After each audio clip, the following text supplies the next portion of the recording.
Chapter 729. Its two big red eyes stared at the dried fish on the bridge of its nose. It looked scary and cute at the same time, and one could not help but laugh. Yu Qianshou asked cheerfully, "How is it? This should give you a quick death, right?" He was not in a hurry to kill Immortal Lord Crocodile.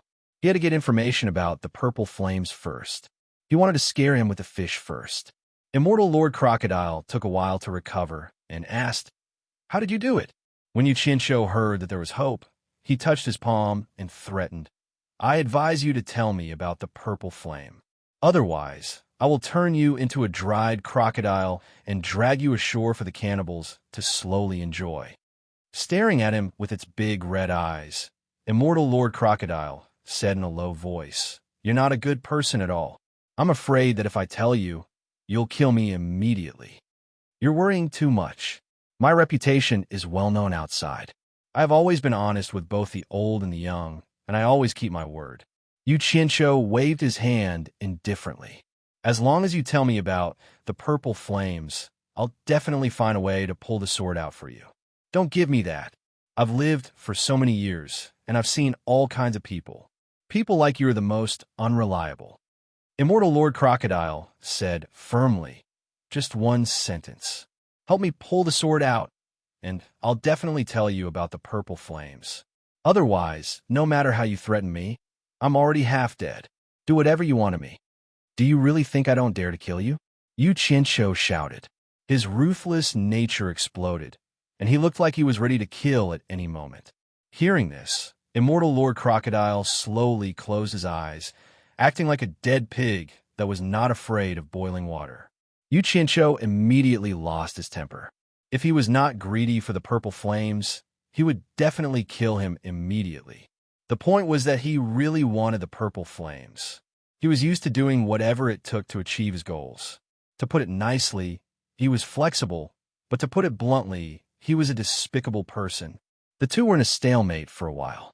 Immortal Lord Crocodile seemed certain that Yu Qianshou would not dare to kill him. He lay there without opening his eyes.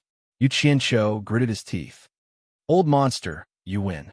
I can help you pull the sword out, but how do I know that you won't go back on your word after you get out? With your ability, if you were to try to kill me, wouldn't I suffer a great loss?" Immortal Lord Crocodile finally opened his eyes slowly and said in a low voice, "Don't worry, I'm more trustworthy than you are. As long as you help me get out of trouble, I will be extremely grateful.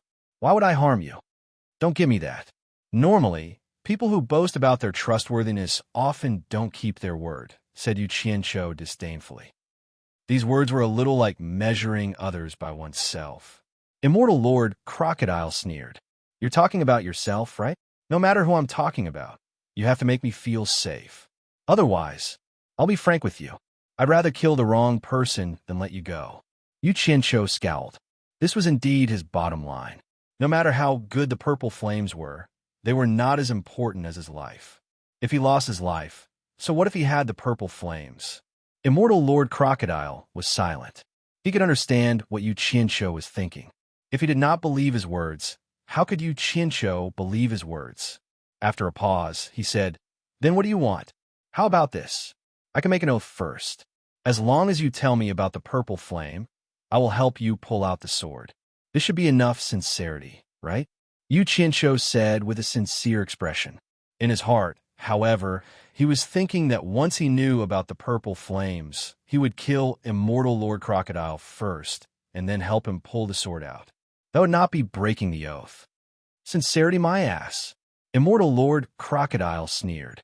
"I've lived for so long, and I've never seen anyone get retribution for breaking an oath. I've never believed in swearing an oath." Yu Qianshou was stunned and said in astonishment, "No way. There won't be retribution for breaking an oath?" This was a little subversive of his beliefs in the cultivation world. "That's right. There will be retribution for breaking an oath. But that's human retribution, not heavenly retribution. I'll get retribution just because I said a few words? Isn't that child's play? If oaths were really that magical, the three realms would have been peaceful long ago. Why would I be trapped here?" Immortal Lord Crocodile suddenly said in a mocking tone, "How about this? I swear that you let me go first, and then I'll tell you about the purple flames? Yu Qianqiu was speechless. He did not want to let the old monster out at all. He wanted to take advantage of the loophole in the oath to kill the old monster. Who knew that oaths were like farts in the old monster's eyes? Wouldn't he be asking for trouble if he let the old monster go? If he really did that, he would be an idiot. He said helplessly, "Forget it then. I knew you were up to no good." Immortal Lord Crocodile said sarcastically. Yu Qianqiu frowned in deep thought. This was indeed a difficult problem to solve. The crux of the problem was that neither side believed in the other's promises. If he wanted both sides to compromise, he had to think of a solution that would satisfy both sides. After thinking for a while, his eyes suddenly lit up. He remembered that day on Obedient Island, when he had talked with Bai Changchun all night. Bai Changchun had casually mentioned the matter between the Myriad Swords Demon Lord and the Dragon God. He wondered if it was true. Have you ever heard of forming a blood alliance? Yu Qianqiu suddenly asked. Forming a blood alliance? Immortal Lord Crocodile was stunned, then immediately refused. No, you must be joking. With your cultivation level, you don't deserve to form a blood alliance with me. If I really do that, I'll suffer a huge loss. Isn't a blood alliance equal? Why would you suffer a loss? Yu Qianqiu asked curiously. He remembered Bai Changchun saying that the Myriad Swords Demon Lord and the Dragon God only got together after forming a blood alliance of mutual equality. Bai Changchun didn't know the specifics. Yes, it's equal. A blood alliance is like a blood alliance between mortals. It means to face difficulties together and not to harm each other. Logically speaking, this method is very suitable. But the difference in cultivation level between us is too great. If I encounter any trouble, can you help me deal with it? In other words, if I'm in trouble, you can only watch. And if you're in trouble, I won't have such a good life. Once someone violates the true meaning of forming a blood alliance, they will immediately suffer the backlash of the alliance blood. Only you can think of such a method of harming others to benefit yourself. Do you think I'm a 3-year-old? Immortal Lord Crocodile said angrily. So that's how it is. Yu Qianqiu nodded and muttered to himself. He looked strangely at the huge body below and coughed. Since you're afraid of suffering a loss, how about this? I'll take a step back. As long as you form a blood alliance with me, I can bring you out of the Holy Eastlands. Are you satisfied now? Holy Eastlands? What Holy Eastlands? What does Holy Eastlands mean? Immortal Lord Crocodile asked blankly. Yu Qianqiu stared blankly and was truly somewhat speechless. However, thinking about it, it made sense. This group of people trapped in the East Holy Land probably didn't know that the people outside called this place the East Holy Land. So he explained solemnly, what I mean is, I can bring you out of this land that's sealed by the heaven and earth formation. Do you understand? Immortal Lord Crocodile was shocked. What did you say? You can bring me out of this damn place sealed by the heaven and earth formation? Yu Qianqiu, don't lie to me. Everyone who had been trapped with him wanted to escape, but after going through so many difficulties, they all knew how powerful the heaven and earth formation was. They didn't have the ability to get out. Who would have thought that the guy in front of him would say that he could get out? How could he not be shocked? There's hope. Yu Qianqiu said disdainfully. Why would I lie to you? I just came from the outside. I'm just here to play. I'll go back when I'm bored. If you don't believe me, there's nothing I can do. Okay, I promise you. I'll form a blood alliance with you. Immortal Lord Crocodile agreed without hesitation. Then he controlled his agitated emotions and said in a low voice, but listen carefully. Once you form a blood alliance with me and help me get out of the heaven and earth formation, you should help me solve the problem. If you don't help me, you'll be devoured by the alliance blood. If you're lying to me, I'll kill you even if I have to suffer the backlash of the alliance blood. Yu Qianqiu waved his hand and said boldly, no problem. Then he said weakly, by the way, I don't know how to form a blood alliance. Teach me how to do it first. Okay. Immortal Lord Crocodile immediately taught him the process of casting the spell. There was something to learn, so Yu Qianqiu paid 120% attention and asked in detail what he didn't understand. Fortunately, this was not a powerful spell. It was just a strange oath method that had never been seen before in the human world. It didn't take a long time to cultivate. Although it was a little complicated, One taught sincerely, and the other learned diligently. The latter quickly mastered it. After learning it, Yu Qianshou and Immortal Lord Crocodile agreed to start. Yu Qianshou muttered an incantation and began to cast a spell. He made a cut on his index finger, and his fingertip moved quickly in the air before him. Within a 1-meter square blood circle, densely packed lines and Sanskrit words began to appear. At the same time, Immortal Lord Crocodile controlled the water to form a water arrow and shot it into his mouth through the gap between his fangs. A dark red blood snake came out, and its agile steps automatically formed a pattern that looked like what Yu Qianshou had drawn. When both of them finished casting the spell, Yu Qianshou pointed at the blood totem in front of him. The blood totem slowly flew toward the blood totem, flying from Immortal Lord Crocodile. The two blood totems merged with each other without any difference, as if their hearts were connected. Then, the two blood totems crossed and passed through each other, each emitting a dazzling red light. They formed two beams of red light that shot into Yu Qianshou and Immortal Lord Crocodile's bodies. Yu Qianshou checked his body and felt no discomfort. He heaved a sigh of relief and asked, "Is this done?" "It's done," Immortal Lord Crocodile said excitedly. "Yu Qianshou, quickly help me remove this sword." He couldn't wait any longer. "Old monster, it's a piece of cake." "No problem. Watch me." Yu Qianshou laughed and flew toward the huge silver body below. After landing on Immortal Lord Crocodile's back, he couldn't help but step on it. After all, there weren't many opportunities to step on an expert like this. He asked, "Old monster, you don't mind if I step on you to borrow strength, right?" Chapter 730. "No, go ahead," Immortal Lord Crocodile replied straightforwardly. He did not have the time to care about that now, nor would he think about Yu Qianshou's evil intentions. Yu Qianshou squatted down with a smile and touched the thick silvery white leather armor with a rare look on his face. It was really rare. He looked around and realized how small he was squatting on it. He could not help but say, "Old monster, you're really big. If you go out, you'll definitely scare people." Yu Qianshou, stop dawdling and get down to business first. Don't tell me you don't have the ability to pull it out. Immortal Lord Crocodile screamed. "You're underestimating me." Yu Qianshou snorted coldly. "Even if it weighs 1,080,000 kilograms, I'll still pull it out." He was not boasting. He had already planned that if he really could not pull it out, he would immediately mobilize a team from Utopia. With everyone working together, there was no reason they could not pull it out. Okay. Then stop dawdling and pull it out." Immortal Lord Crocodile could not wait any longer. Yu Qianshou walked to the giant sword that pinned Immortal Lord Crocodile and looked it up and down. He could not help but be amazed. The dark golden body of the sword faintly glowed with a golden treasure light, dyeing him golden as well.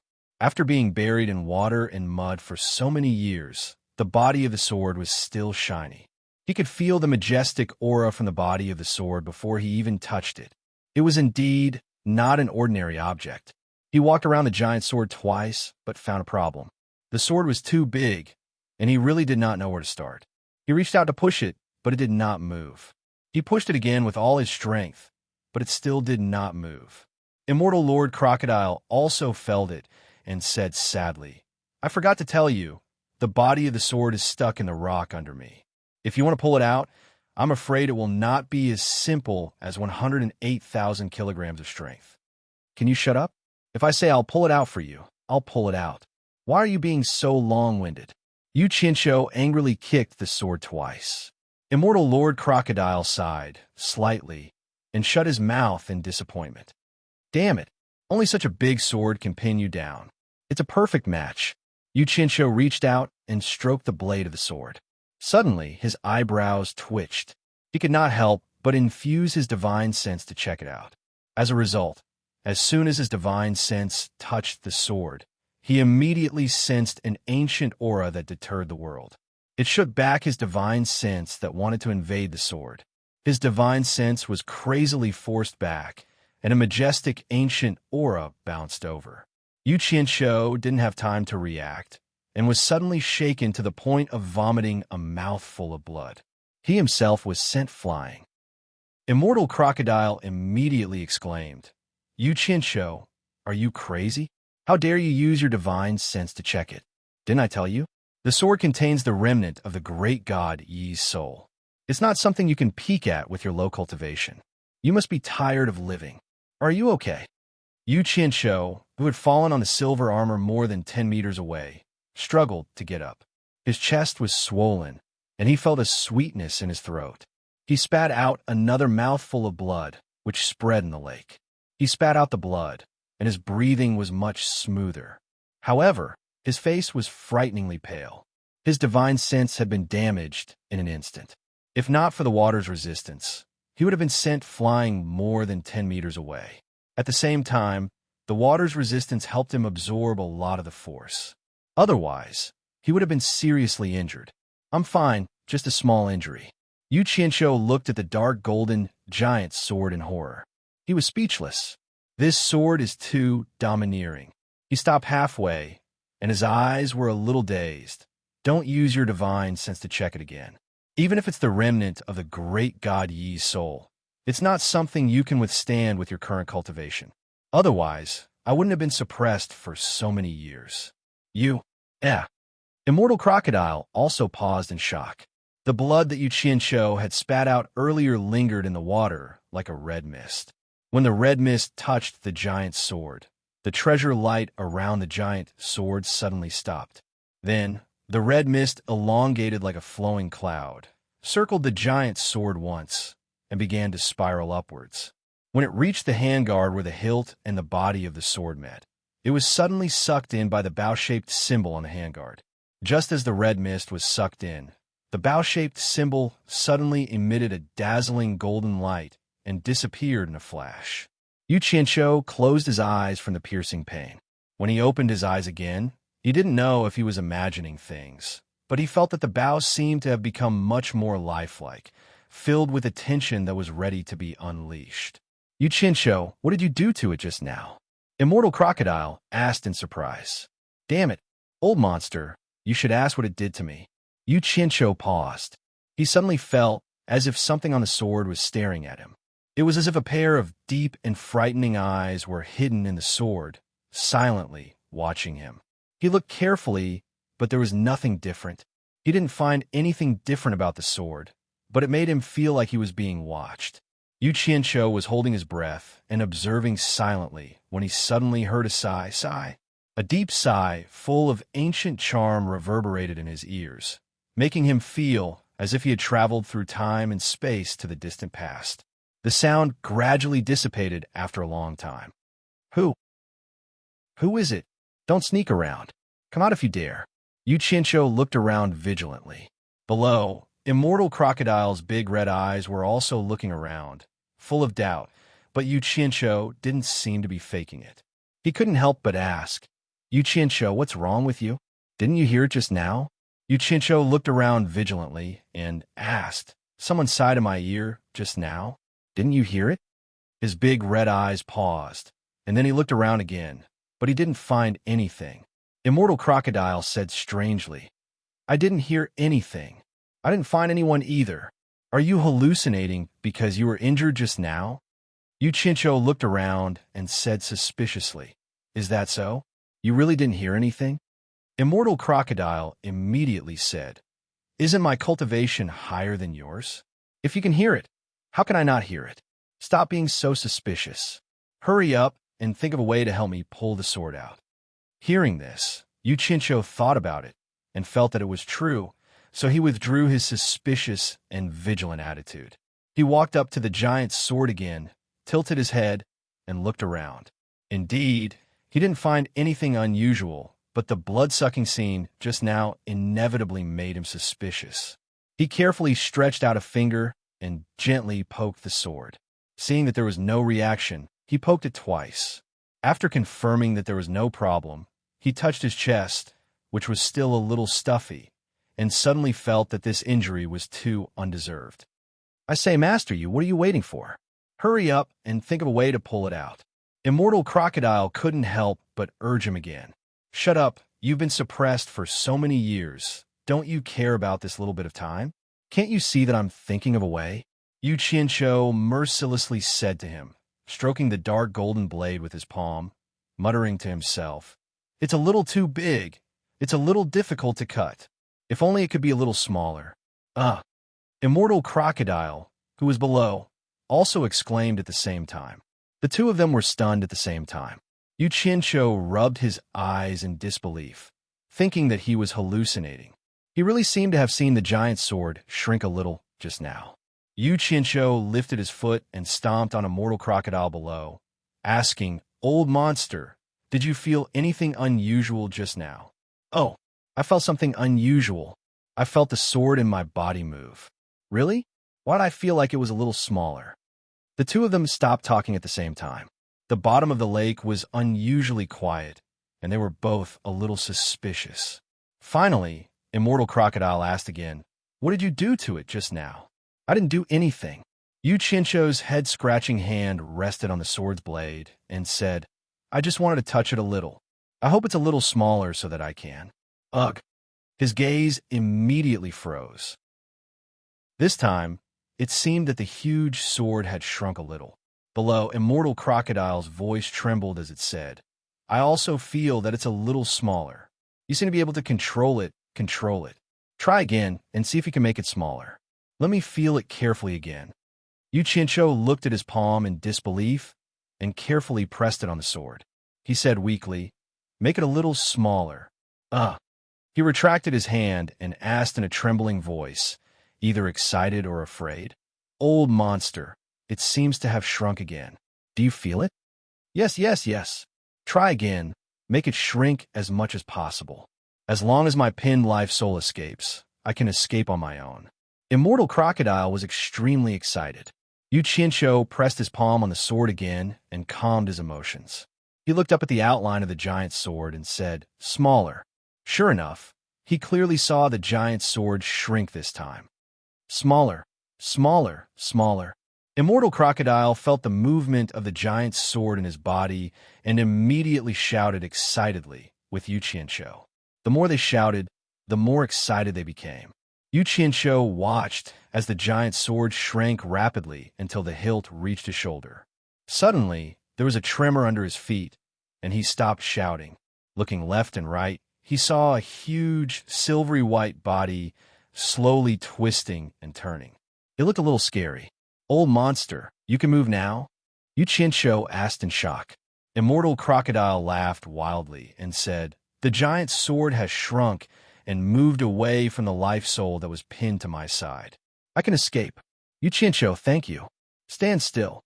With a loud shout, the giant crocodile's huge body, which had been lying there for more than 100,000 years, shook. Its huge tail began to shake, and its huge and ferocious head began to raise. Its huge and strong limbs began to support itself. The surrounding clear lake water quickly became turbid due to the commotion. Chapter 731. Garland and the others, who were waiting by the shore, suddenly saw waves on the calm surface of the lake. The entire Moon Lake seemed to be in turmoil. The cannibals retreated in horror, their eyes filled with fear of the unknown. The undercurrent under the lake moved. Yu Qianqiu, who was standing behind the giant crocodile, hurriedly squatted down to reduce the huge resistance his body had to withstand. He grabbed the uneven silver-white armor with both hands to prevent himself from being thrown off. As the giant crocodile's strong limbs slowly lifted up, the giant's sword, which had shrunk a lot, slowly sank into the body along with the hilt. Crimson blood stained a large area of the lake. Not long after, the giant crocodile stood up completely, its whole body shining with silver light. All of a sudden, the huge body lying at the bottom of the lake disappeared. Yu Qianqiu looked around in shock, only to see the dark golden giant sword, which was more than 10 meters tall, standing at the bottom of the lake, inserted into a huge rock. There was a groove at the bottom of the lake, created by the huge body. "Yu Qianqiu, shouldn't you come down?" Immortal Lord Crocodile's voice suddenly came from below. Yu Qianqiu looked down and was shocked. He saw himself riding on the shoulder of a person, his his hands holding the person's head. How could this be? There was no need to rush him anymore. Yu Qianqiu jumped away, floating in the lake, and looked at the person in front of him suspiciously. This person was tall and well-built. He wore a silver-white robe, and his snow-white hair fluttered in the lake.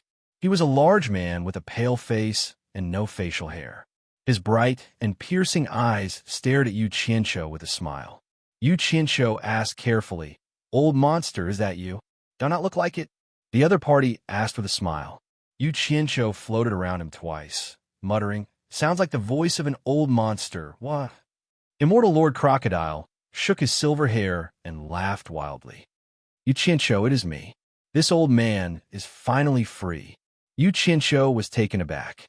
He took a few more glances at him before he rolled his eyes and said, "What's so funny about being free? Are you afraid that people don't know that you've been suppressed for more than 100,000 years?" After saying that, he turned around and floated towards the giant sword. He placed his hand on it and muttered, "Smaller, smaller, smaller." The dark golden giant sword rapidly shrank. The unbridled smile on Immortal Lord Crocodile's face froze, and his mouth fell open. On second thought, getting out of trouble should be something to be happy about, right? Why did it seem like he was shameless after hearing what this kid said? He opened his mouth and wanted to be happy, but he found that he couldn't smile at all. Immortal Lord Crocodile's facial muscles twitched. He closed his mouth and looked at the huge mark at the bottom of the lake. He sighed. He had been trapped for 100,000 years. Indeed, there was nothing funny about it. She should feel sad instead. Sigh. With a long sigh, Immortal Lord Crocodile turned to look at Yu Qianqiu, only to find that Yu Qianqiu had disappeared. Just as he was feeling strange, he saw Yu Qianqiu jump out of the crack at the bottom of the lake. The crack was the wide hole that the giant sword had pierced into the rock at the bottom of the lake. Yu Qianqiu was holding an ancient dark golden sword in his hand. He was stroking it with a look of curiosity. Immortal Lord Crocodile's pupils shrank as he stared at the sword in Yu Qianqiu's hand. He was all too familiar with this sword. It was the divine sword that the myriad swords demon lord used to suppress him. Yu Qianqiu inadvertently caught a glimpse of his eyes. He immediately hugged the sword and said in a low voice, "What are you trying to do? Let me tell you, we have a blood alliance. This sword is mine now. Don't you dare try anything funny." Immortal Lord Crocodile shook his head and said, "Don't misunderstand. I'm just curious how you can pick it up so easily with your cultivation. Can you really control it?" Yu Qianqiu asked suspiciously, "You really won't snatch it?" Immortal Lord Crocodile didn't know whether to laugh or cry. "Why would I snatch it? Although this sword is good, not everyone can control it. If I'm not careful, I might get hurt by it. Even if it falls into my hands, it's no better than an ordinary immortal treasure. Besides, I can't even thank you enough. Why would I snatch something from you? I'm just curious how you can control this divine sword." Yu Qianqiu stroked the sword and said proudly, "Blood test. You've never heard of it, right? This is called fate. Blood test my ass. It's been stuck in my body for so many years, and I've lost at least a few hundred kilograms of blood. But I've never seen it recognize me." Although Immortal Lord Crocodile said this, with his experience, he had already guessed that what Yu Qianqiu said was true. This divine sword must have recognized him as its master. A branch of the heaven-splitting arrow, a divine sword possessed by the remnant of the great god Yi's soul, had recognized this kid as its master. Immortal Lord Crocodile looked at Yu Qianqiu with a complicated expression. He couldn't tell what he was feeling. There was jealousy, envy, and amazement. In fact, as he said, not everyone could control this divine weapon. It had nothing to do with cultivation. Only those who were recognized by the divine weapon had the right to control it. Immortal Lord Crocodile had a vague guess. This kid might have been recognized by the remnant of the great god Yi's soul, which was why he could control this sword. Otherwise, with his cultivation, it would be difficult for him to pick it up so easily. Although he knew everything, he just didn't want to say it. Yu Qianqiu held the sword and touched it. He couldn't bear to part with it. He laughed and said, "Good stuff. Good stuff. I don't know how powerful it is, but it can't be wrong. If I don't like anyone else, I'll try it on them." In fact, he didn't know what was so good about the divine sword, but he kept praising it. "Yu Qianshou, I advise you not to take this thing out. I won't snatch it from you, but it doesn't mean that others won't." Immortal Lord Crocodile sighed slightly. "If it were 100,000 years ago, I would definitely snatch it. However, I've been silent with it for 100,000 years, and I know a little about it. The power of the great god is inviolable, and I don't think I can control it. However, others don't think so. The treasure left behind by the great god had once shown its power in the hands of 10,000 swords. This is something that everyone knows. Once people know that you have a divine sword, I'm afraid that not many people can resist its temptation. You'll be in big trouble then." Yu Qianshou was stunned. He immediately put away the divine sword and looked around, as if he was afraid of being seen. Immortal Lord Crocodile's silver hair fluttered in the wind. He shook his head and said, "You know better." He really couldn't understand why the divine sword would recognize Yu Qianshou as its master. "Thank you for the reminder." Yu Qianshou chuckled. He suddenly frowned and asked, "Old monster, I've already helped you get out of trouble. Shouldn't you tell me about the purple flame?" Immortal Lord Crocodile was stunned. He said awkwardly, "Actually, I don't know where the purple flame is." "What?" Yu Qianshou's face immediately fell. He said in a low voice, "Old monster, you lied to me. Don't be anxious. Let me finish what I'm saying. Although I don't know the exact location of the purple flame, I know its rough location. Do you want to hear it?" A smile immediately appeared on Yu Qianshou's face. He nodded repeatedly and said, "I want to hear it. I want to hear it. Tell me quickly." Immortal Lord Crocodile said in a low voice. It said that the reason why the Myriad Swords Demon Lord was able to set up the heaven and earth formation here was because he relied on the infinite power of the purple flame. The purple flame is also the source of power supporting the entire heaven and earth formation. This should be true. Otherwise, the heaven and earth formation wouldn't be able to trap so many immortal and netherworld experts. Based on this deduction, the purple flames should be supporting the operation of the entire formation in this sealed continent. Chapter 732. Yu Qianshou was pleasantly surprised. The purple fire is inside the heaven and earth universe formation. It should be. I'm almost certain. Immortal Lord Crocodile nodded. Yu Qianshou was extremely excited. Just think about it. The Samadhi True Flame was a taboo even for immortal emperors and underworld kings. Once he obtained it, he would be able to do whatever he wanted in the mortal world, let alone other places. Just thinking about it made him excited. His eyes lit up. He rubbed his hands and asked, "Old monster, where do you think the purple fire is in the formation?" "I don't know." Immortal Lord Crocodile answered readily. Yu Qianshou's smile froze. The East Holy Land is so big. If you don't have a rough location, how am I supposed to find it? "I really don't know." "How do you want me to answer? Moreover, I only promised to tell you about the purple fire. I didn't say that I would definitely find it. I've already fulfilled my promise." Immortal Lord Crocodile said calmly, "Now it's time for you to fulfill your promise. Take me out of this damned place sealed by the heaven and earth universe formation." Yu Qianshou was furious. He felt like he had been tricked. He waved his sleeves and said, "I did promise to take you out, but I didn't say when. We'll talk about it when I'm free." It was impolite not to reciprocate. However, as soon as he finished speaking, a majestic aura burst forth from Immortal Lord Crocodile's body. The surrounding water instantly formed a transparent shield, wrapping around Yu Qianshou. Like shackles, the huge pressure shocked Yu Qianshou. He said in a low voice, "Old monster, what's the meaning of this? I've already warned you not to lie to me. Otherwise, I'd rather suffer the backlash of the Alliance blood than let you go." Immortal Lord Crocodile suddenly increased the pressure on Yu Qianshou. The transparent shield continued to apply pressure. Yu Qianshou narrowed his eyes. He slowly moved his palm toward the water shield and pressed it. He suddenly shouted, "Break!" The water shield, which was as hard as steel, shook and silently collapsed. It merged with the surrounding lake water. Immortal Lord Crocodile's eyes widened as he sized up Yu Qianshou curiously. Given his cultivation level, It should have been impossible for him to break through the pressure exerted by his water-dispelling spell, but he had done so easily. What surprised him the most was that he didn't feel the slightest resistance of power or cultivation, and the water barrier just silently shattered. Yu Qianqiu stared at him and said coldly, "I advise you not to threaten me with force. As long as I don't want to die, no matter how high your cultivation is, you can't do anything to me."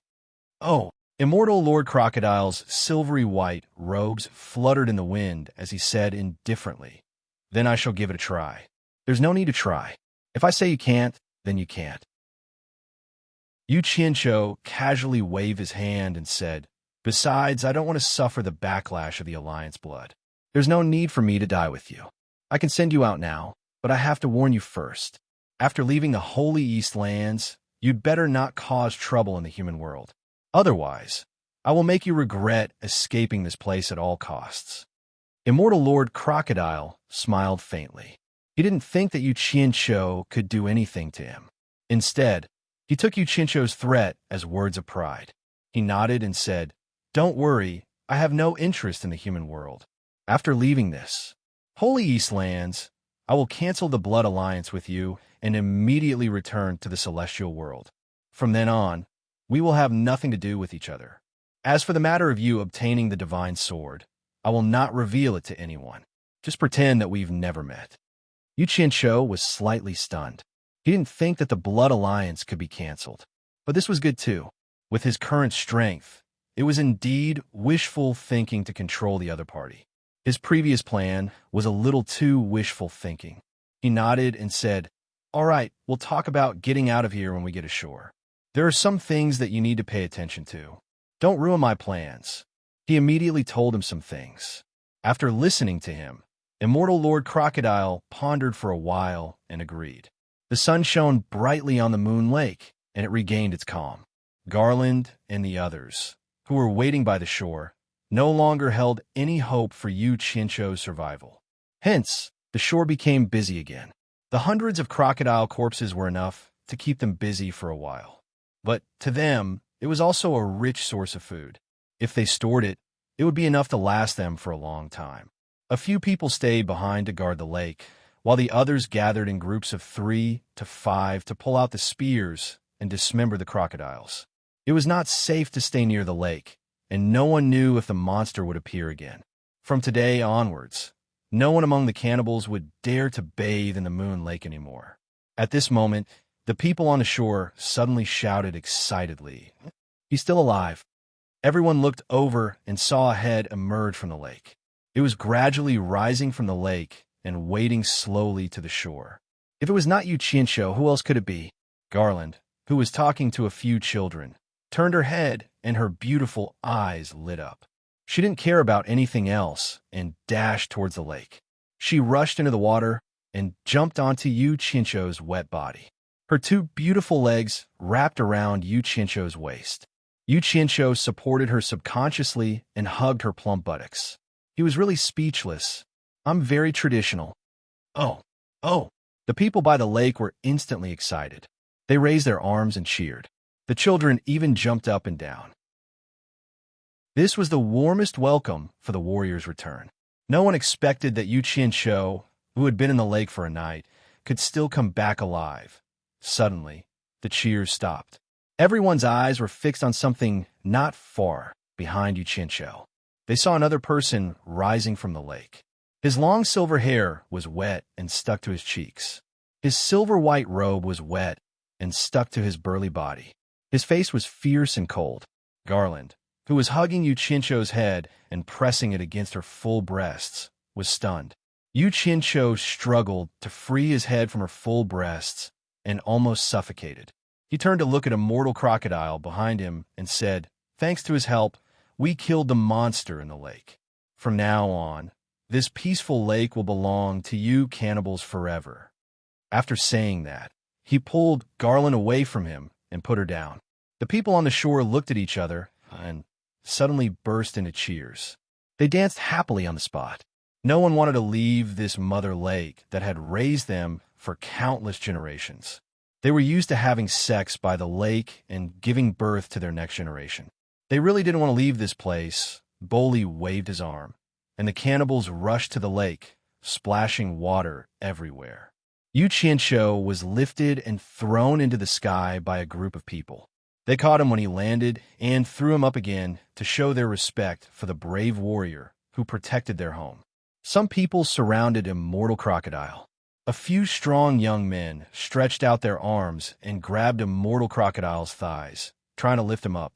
Unexpectedly, he was as solid as a rock. He stood upright in the water and couldn't be lifted at all. Just as they were surprised, they heard Snow Lord Crocodile yell, "Get out of my way!" His gaze fell on the group of crocodile corpses on the shore, and a faint murderous aura emanated from him, scaring the group of people. Everyone's eyes were on him. They didn't know why this brave warrior was so heartless. Yu Qianqiu, who was being held by the crowd, frowned and said, "Old Snow Lord, they don't mean any harm." In fact, he was secretly reminding him not to forget what he had told them below. The word Snow Lord sounded like a woman, and Immortal Crocodile's facial muscles twitched. He glanced at the crowd, then stared at Yu Qianqiu and said, "I'm not used to having too many people. You should finish what you promised me first." He had promised Yu Qianqiu that he wouldn't attack the cannibals in the lake, and he would accompany Yu Qianqiu to put on a show. However, the crocodile corpses on the shore were too conspicuous. If he stayed any longer, he was afraid that he wouldn't be able to control himself. Yu Qianqiu followed his gaze, and when he saw the crocodile corpses on the shore, he suddenly understood everything. He struggled to get the people who were carrying him to put him down. He walked up to Garland and smiled. "He helped me kill the monster in the lake, and I promised to help him a little. I'm afraid I have to leave for a while. I'll be back again." After saying that, he waved at Immortal Crocodile and walked towards the shore. Immortal Crocodile pushed through the crowd and followed. Because of his murderous look, the crowd fell silent. The cannibals didn't say anything, and they silently watched the two figures disappear into the depths of the forest on the side of the mountain. In the dense forest, the sunlight shone through the branches and leaves, dazzling the eyes. The two of them walked, one in front of the other. Immortal Crocodile, who was walking behind, stretched out his arms, his broad palms constantly touching the branches and leaves that brushed past him. He carefully took each step, listening to the rustling sound of the thick leaves under his feet. His expression was a little dazed, as if he was in a dream. He suddenly stopped and asked, "Yu Qianqiu, have I really escaped? Am I dreaming?" Returning to the human world and seeing the lush greenery and beautiful sunlight once again, he found that it was a little surreal. Yu Qianqiu, who was walking in front, stopped and turned to look at Immortal Crocodile. He shook his head slightly and revealed a pitiful expression.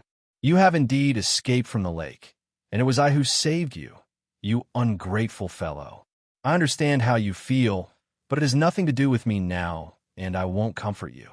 I just want to ask you, after you leave the Holy East Lands, do you really have the confidence to leave the human world and return to the celestial world?" Immortal Crocodile recovered from his daze and said in a low voice, "This is not something you should worry about.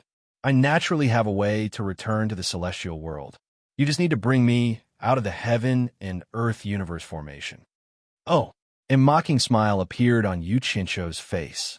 He looked around, and after confirming that there was no one else, he nodded slightly. "All right, then let's do it here." After that, he took out a few small silver balls from his storage pouch. He muttered an incantation and shot out a silver light from his hand, scattering the silver balls in all directions. Then, he made a messy hand seal that even he didn't know what it was. Immortal Crocodile was confused. He tilted his head to listen, trying to hear what he was muttering, but it was like a secret language. Even with his experience, he couldn't understand a single word. When Yu Qianqiu stopped, he finally couldn't help but ask, "What are you doing?" Yu Qianqiu rolled his eyes and said mockingly, "You've lived for so many years, yet you can't even tell that I'm setting up a formation?" "Setting up a formation? What formation?" Immortal Crocodile was taken aback. He looked suspiciously at the few silver balls hidden in the thick grass. If they were setting up an array, why didn't he sense any energy fluctuations? Was there such an array formation technique in the world? Chapter 733. You haven't seen it before, right? Yu Qianqiu winked and said, "Don't underestimate it. Let me tell you, this is a teleportation array I created myself. Don't you want to get out of the Holy Eastlands? This array can teleport you to the outside of the Holy Eastlands. That's how I came in." In his previous life, he seemed to have seen this saying in some random novel, so he casually used it to fool this old monster. Teleportation array? Immortal Lord Crocodile's mind was in a daze. He racked his brains to think. Unfortunately, he did not remember the legend of this array. He looked suspiciously at the smug Yu Qianqiu. To be honest, he still somewhat believed it. This was because when Yu Qianqiu broke his water control technique in the lake, his method was very strange. He did not feel any movement at all, and the water control technique was quietly broken. Now, he did not feel any energy fluctuations when he set up the array. In short, although Yu Qianqiu's cultivation was not high, he felt that it was a little strange. Coupled with the strange thing about the divine sword recognizing its master, Yu Qianqiu seemed a little mysterious in his eyes. "Come, stand beside me. Let's get ready to go." Yu Qianqiu pointed to his side, which made Immortal Lord Crocodile a little nervous. He had never played with this thing before, so he did not know whether it was dangerous or not. He weakly stood beside Yu Qianqiu, carefully looked around, and asked, "Is this okay?" Yu Qianqiu stared at him expressionlessly and said indifferently, "Don't blame me for not reminding you. Close your eyes first, hold your breath, and don't move. Otherwise, don't blame me if you encounter any danger during the teleportation." Close my eyes? Immortal Lord Crocodile immediately became vigilant. "You won't do anything to harm me, will you?" Yu Qianqiu said disdainfully, measuring the heart of a gentleman with a yardstick of a vile person. "Do you think that everyone is as ungrateful as you? Have you forgotten that we formed a blood alliance? What's the difference between harming you and harming myself?" After hearing what he said, Immortal Lord Crocodile thought about it and agreed. If Yu Qianqiu harmed him, he would definitely suffer the backlash of the Alliance blood. He probably would not do anything out of line. So he nodded with ease and said, "Then let's start." After that, he consciously closed his eyes. Yu Qianqiu raised half of his brows and said in an enigmatic tone, "Old monster, I'll say it again. If you open your eyes halfway and something happens to you, it won't be my fault. If something happens to you, don't blame me." As he said that, he released his divine sense and enveloped the old man. Immortal Crocodile naturally felt that he had been enveloped by his divine sense. His eyes moved, and he wanted to open them, but he forced himself not to. He nodded and said, "I'll listen to your arrangements." He paused, keenly sensing that the surroundings had changed. Yu Qianqiu had also withdrawn his divine sense.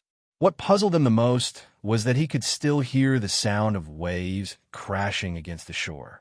A gust of wind blew over, carrying the fishy and salty smell of the sea. Immortal Lord Crocodile was shocked. Could there really be such a magical array in this world? He really wanted to open his eyes and take a look, but he was afraid that something might happen.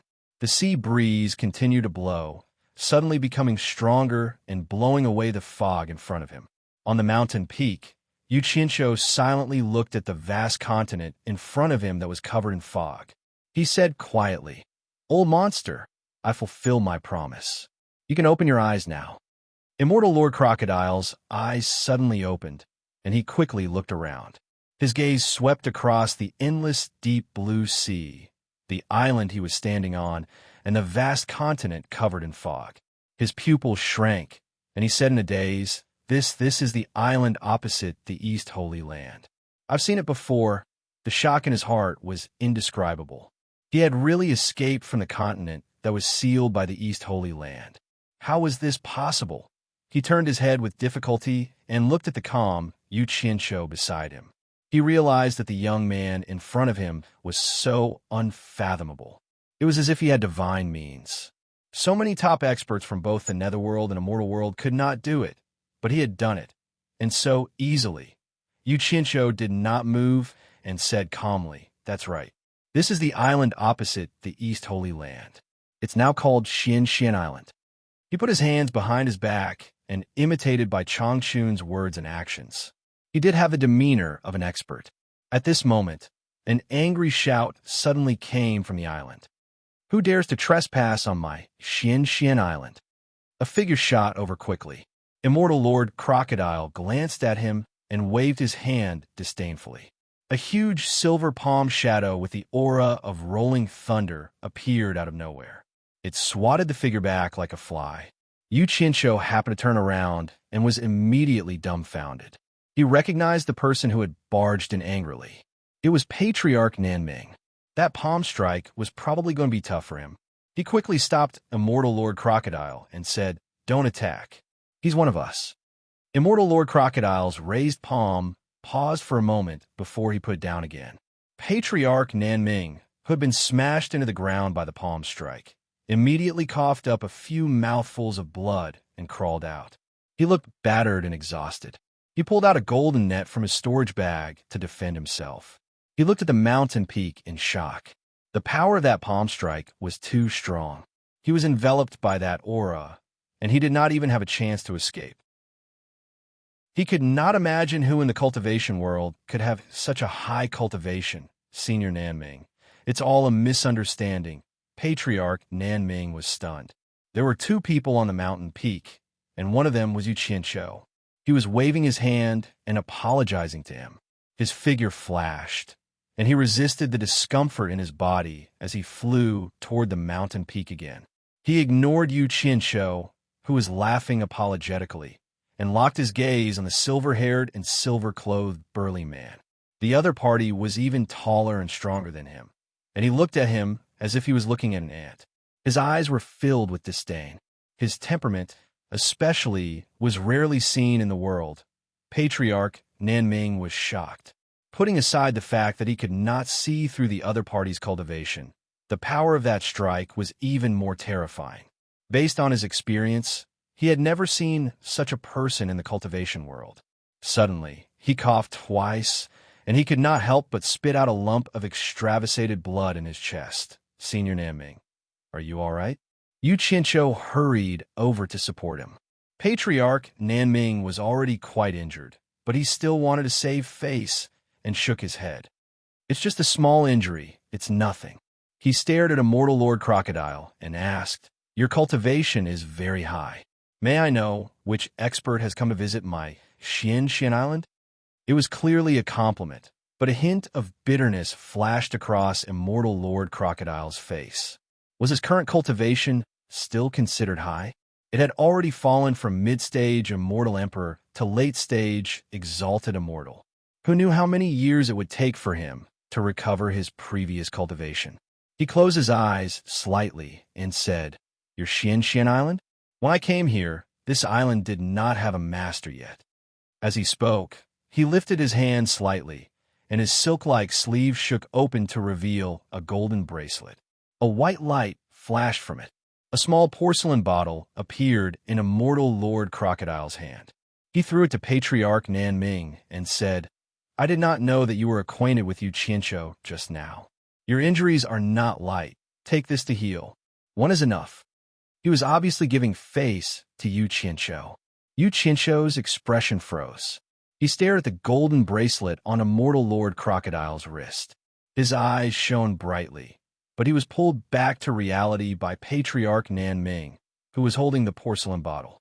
Seeing Patriarch Nanming's questioning look, he immediately smiled awkwardly and explained, "This is my friend. His name is Yishuejun.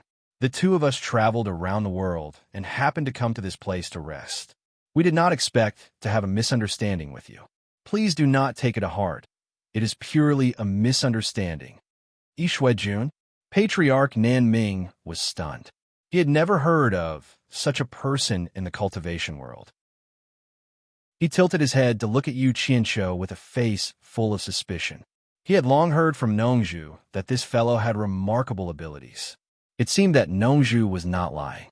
He did not know when this fellow had made such a powerful friend. It seemed that he had suffered today's injuries for nothing. But then again, even if he was not Yu Qianshou's friend, he would not be able to seek justice. The other party was too powerful. That Yu Qianshou smiled awkwardly and said, Senior, you should go back and heal for the time being. We have some private things to discuss when we borrow your precious land. He was tactfully persuading him to retreat. Patriarch Nanming was not an ignorant person. With a face full of doubts and a stomach full of anger, he turned around and rushed down the mountain. Yishui Jun stared blankly at the misty East Holy Land, giving people a strange feeling of loss. Patriarch Nanming's compliments made him think of many things in an instant. The excitement he felt after escaping from a lake and the East Holy Land was gone in an instant. He was thinking, with his current cultivation, even if he returned to the immortal world, could he really restore his former glory as one of the 12 great immortal monarchs? With the cultivation of a mere exalted immortal, he might not even be qualified to stand firm in the immortal world. He knew immortal Emperor Jintai's character very well. He would never take care of a useless person. Perhaps he really had to start from scratch. Only he, who had experienced it, could understand the hardships. Yu Qianshou stared at him silently for a while. His eyes turned, and he smiled faintly. Old monster, aren't you going back to the immortal world? How are you going to go back? Yes, I'm going back.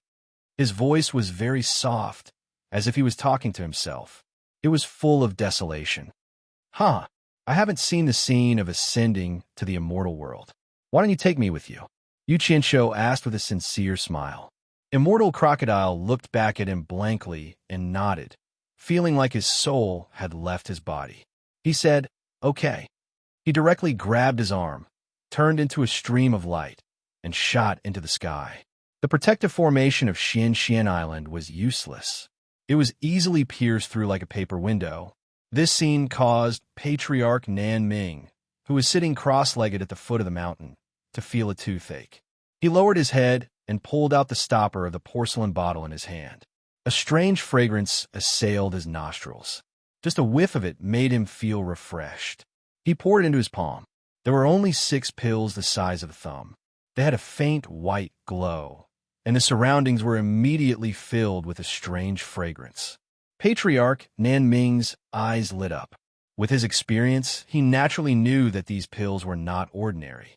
He put 5 pills back and held one in his hand, hesitating. Then he thought about it and felt that Yu Qianshou would not harm him, so he directly put one into his mouth. A sweet fragrance assaulted his nostrils. When the pill reached his mouth, it immediately turned into sweet saliva and slid down his throat. After flowing into his stomach, a cool and warm feeling rose in his abdomen. They intertwined and mixed together, spreading into his meridians and seeping into his limbs and bones. Patriarch Nanming, who had his eyes closed, suddenly opened them. He looked at his body and felt that all the pores on his body had opened up. His pores were actually emitting a faint spiritual energy and fragrance, and a thin mist was lingering around his body. His entire body felt comfortable from head to toe, and it was so comfortable that he almost wanted to let out a moan. He could not help but exclaim in surprise, "Good stuff." He looked at the porcelain bottle in his hand and remembered that there were still 5 pills inside. He quickly put it into his storage bag like it was a treasure. He immediately closed his eyes and locked all the pores on his body to seal the medicinal effect. He calmed his heart and regulated his breathing. Several hours later, when he slowly opened his eyes again, he was pleasantly surprised to find that not only had his serious internal injuries healed, but even his cultivation, which had always been difficult to improve, showed signs of breaking through to the peak of the middle stage of soul formation. He stood up and let out a long cry of joy against the raging waves of the sea. His whole body felt so comfortable. His feeling was so good. Standing on a rock by the sea, Patriarch Nanming looked at the sea and sighed. The cultivation of the silver-robed man was so terrifying that it was engraved in his heart. From the looks of it, he seemed to have a special relationship with Yu Qianshou. Otherwise, he would not have given him such a good bottle of panacea just because of Yu Qianshou. A panacea that could help a soul formation cultivator improve his cultivation and heal serious injuries was definitely not an ordinary thing with such a miraculous effect. Ishu Eduan? This Yu Qianshou is really not simple. He actually has a friend with such an unfathomable cultivation. Patriarch Nanming muttered to himself and shook his head. He could not help but laugh when he thought of Nongzhu's worries. Nongzhu was worried that after Bai Changchun left, Yu Qinshu would be bullied. He had such a good friend. Who could bully him? She wondered how Patriarch Nanming would react if he knew that he had not taken a panacea, but an immortal pill given by one of the 12 great immortal monarchs in the immortal world. But then again, it was a blessing in disguise. High above the white clouds, two people were flying together quickly. Yu Qinshu, who was being dragged by immortal Lord Crocodile, was already used to such high-speed flying. He was surprised at first. Immortals were indeed immortals. They could fly so fast. However, he could imagine that if immortal Lord Crocodile had not been carrying him, and if his cultivation had not fallen so much, his flying speed would have been unbelievably fast.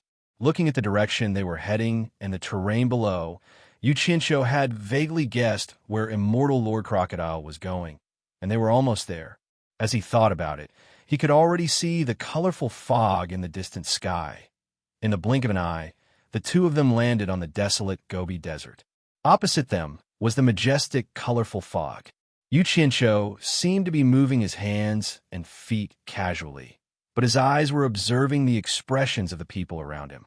Immortal Lord Crocodile was completely stunned. He looked at the place in front of him that was sealed by the colorful fog in disbelief. After a long time, he cried out, "Soul transformation smoke." It's actually the soul transformation smoke. This place is actually sealed by the soul transformation smoke. Oh my God, who can tell me what's going on? Chapter 734. Yu Qinshu stood silently at the side. He didn't know what was going on, but after talking to Bai Changchun that night, he knew it was the work of Demon Lord Thousand Swords. He seemed to be specially used to trap the immortals in the immortal world. That madman was too vengeful, and he wouldn't let others have an easy time even if he died. This was a secret, and he couldn't tell immortal Lord Crocodile. Am I seeing things? Why is there so much soul transforming smoke here? Who did this? Immortal Lord Crocodile muttered to himself in shock. He turned around and asked, "Yu Qinshu, do you know what's going on here?" "What do you mean what's going on?" Yu Qinshu said disapprovingly. "This place has always been like this. I don't know how long it's been here, but we've always called this place the Fog Forest." "Why? Is there something wrong?" "Always been like this." Immortal Lord Crocodile was speechless, and his face darkened as he pondered. Yu Qinshu waited silently for a while, then asked, "What is this soul transforming smoke you speak of?" Immortal Crocodile suddenly raised his head and stared at the ever-changing seven-colored mist. He said in a daze, "That colorful mist is the soul formation smoke, which is extremely poisonous. Once you come into contact with it, no matter how high your cultivation level is, it will be useless. I don't know where this thing came from. Even in the immortal world, it rarely appears. Most people have only heard of it, and I've only seen it once. Why is it here? And it's so big, and it's been gathering here for a long time. So powerful." Yu Qinshu exclaimed, then asked knowingly, "Old monster, what are you doing here? Is this place related to your trip to the immortal world?" Immortal Lord Crocodile stared at the fog forest and nodded slightly. "There's a passage connecting the immortal world and the mortal world here. It's called the Immortal Ascension Stage. I was about to use the Immortal Ascension Stage to ascend to the immortal world, but who knew this place would be sealed by the soul transforming smoke? Heavens! If the people of the immortal world descended without knowing anything, then wouldn't it be a trap?" It was definitely a trap. Who did it? This is too vicious.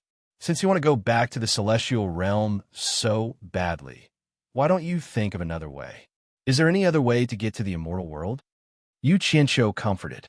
In fact, he also wanted to know if there was any other way.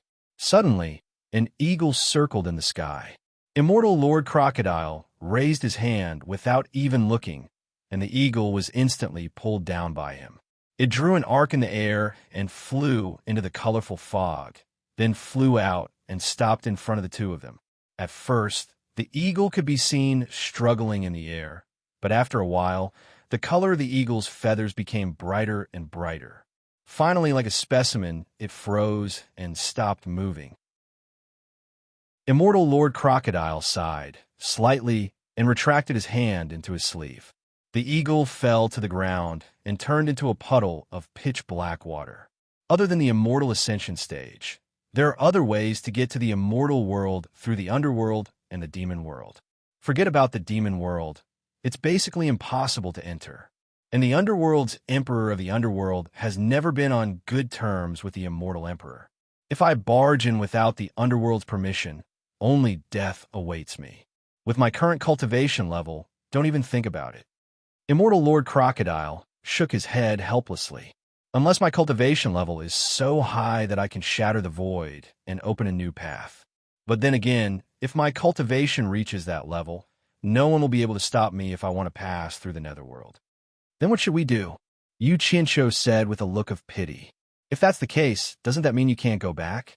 We'll see. Immortal Lord Crocodile sighed and turned to face him. You don't owe me anything anymore. I'll teach you how to break the blood oath.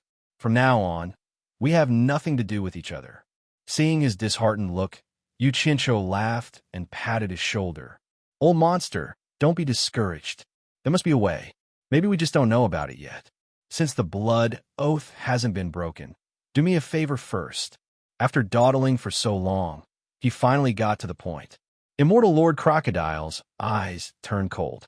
He stared at the hand patting his shoulder and said indifferently, If you have something to say, say it. Obviously, he was not impressed by Yu Qinsho's actions.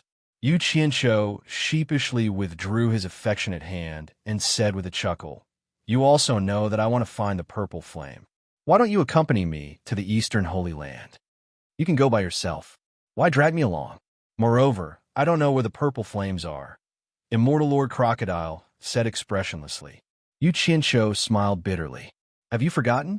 You're not the only one sealed in the heaven and earth Chinkoan formation. There are many old friends of yours inside. It's too dangerous for me to barge in there with my cultivation level. You mean you want me to protect you? Immortal Lord Crocodile snorted. You got the wrong idea. Even if I want to help you, I'm afraid I won't be able to. If my old friends are still in the East Holy Land, I won't be able to protect you with my current cultivation level. How is that possible? Yu Qinsho was shocked. Aren't you old friends? If there's any trouble, you could just tell them. After all, you used to be one of the 12 great immortal lords, second only to the immortal emperor. Don't tell me they won't give you face? Immortal Lord Crocodile laughed coldly. After a while, he asked, What do you think I relied on to rise up in the celestial world?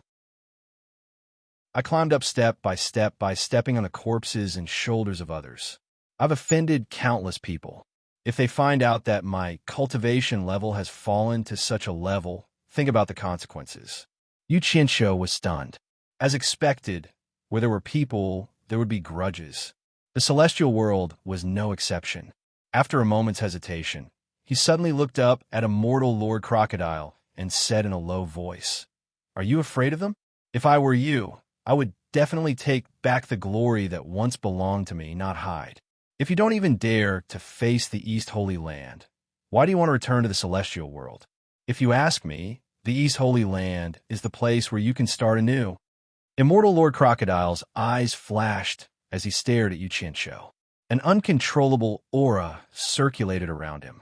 After a long while, he retracted his aura and narrowed his eyes. Although I know you're trying to provoke me, but I agree. Yu Qinsho was delighted.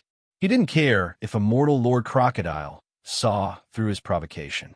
As long as he agreed, it was fine. He took out a few silver balls and prepared to set up a formation. Unexpectedly, Immortal Lord Crocodile shouted, Wait! Yu Qinsho was stunned. He raised his head and frowned. Are you going back on your word again? Immortal Lord Crocodile shook his head slightly. You don't look like someone who knows his place. Before we go, let's dissolve the blood oath first. Otherwise, if you keep causing trouble, won't I be dragged down to death by you? Yu Qinsho opened his mouth, but was speechless. It was really difficult to control this old monster. However, he couldn't force him, so he could only nod and agree. Then, Immortal Lord Crocodile began to teach him how to dissolve the blood oath. After spending some time to learn it, the two of them cut the blood talismans drawn on their palms at the same time. They put their left palms together and chanted to use their magic power. A bloody light flashed across their bodies and flowed from their left arms to their palms. After the two bloody lights met on their left palms, they suddenly exploded with red light and disappeared. The two of them withdrew their left hands at the same time. There was a pool of blood in their palms. Yu Qianqiu shook off the blood on his palms and said angrily, "Are you satisfied now?" Immortal Lord Crocodile's face was cold, as if nothing had happened. Yu Qianqiu was speechless. He flicked out a few small silver balls and pretended to set up the array. After he was done, he pointed to his side and gestured for Immortal Lord Crocodile to stand up and prepare to leave. Unexpectedly, Immortal Lord Crocodile looked puzzled.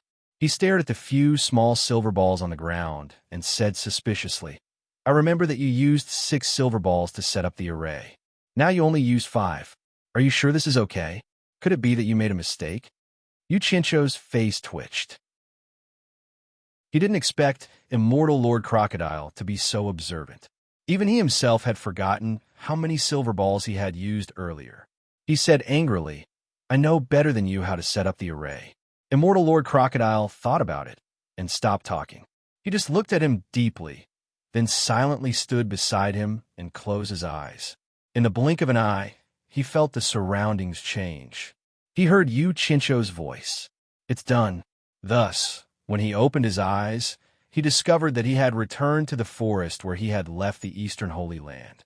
Immortal Lord Crocodile was amazed when he saw the magic of the teleportation array again. He followed Yu Qianqiu, who was walking out of the forest, and said, "Yu Qianqiu, if it's possible, can you teach me this array?" Yu Qianqiu walked through the forest and said without looking back, "It's not that I don't want to teach you, but you can't learn it at all. I'll tell you the reason when I have a chance. You'll know then." Seeing that he was unwilling to teach, Immortal Lord Crocodile didn't say anything more. After the two walked out of the green forest, they saw the shining moon lake.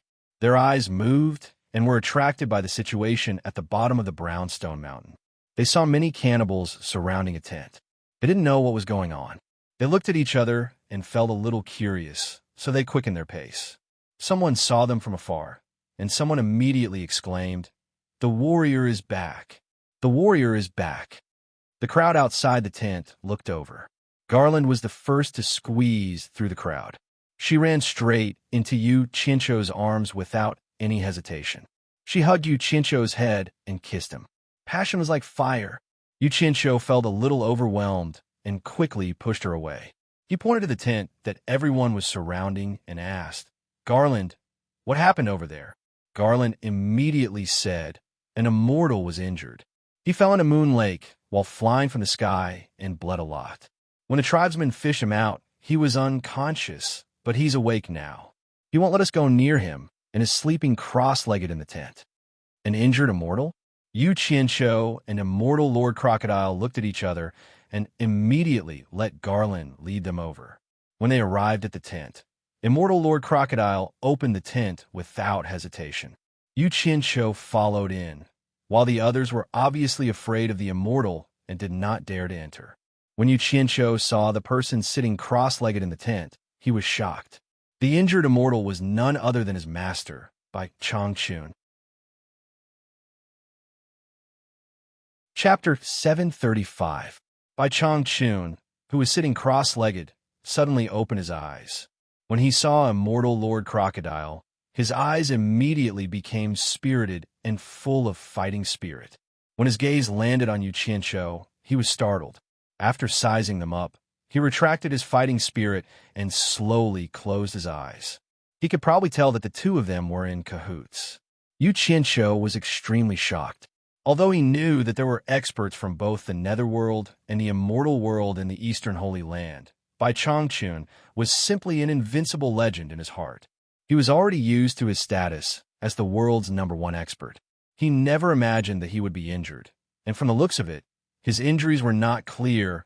His symbolic green robe had been torn in many places, especially between his chest and abdomen. There was a large hole in it, and blood could be seen. A palm-sized wound could be seen. It was unknown what caused the wound. The bottom of the green robe was stained with blood, and it had already dried to a dark red color. Although his thin face was still full of arrogance, it looked somewhat pale. Yu Qianqiu was agitated. He quickly turned around and set up a soundproof barrier in the tent. Then, he squatted down gently and half knelt beside Bai Changchun.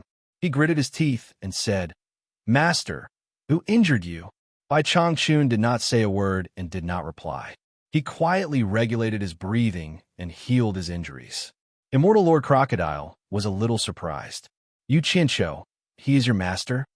Seeing that Yu Qianqiu nodded and admitted it, he could not help but carefully size up Bai Changchun. In the end, he was shocked to find that he could not see through Bai Changchun's cultivation. His current cultivation was at the late stage, Exalted Immortal. Based on this, wouldn't the injured person's cultivation be higher than his? But the strange thing was that he could tell at a glance that the injured person's physical body was not an immortal body, but a human body. How could a human body withstand such a high cultivation? This was too unbelievable. His eyes flickered and fell on Yu Qianqiu. He was slightly stunned and immediately thought that he understood. He also couldn't see through Yu Qianqiu's cultivation, but this kid was only at the crossing calamity stage. Yu Qianqiu and the injured person were master and disciple. In that case, the master and disciple belonged to the same sect. They must have practiced some strange magic art, which was why people couldn't see through them.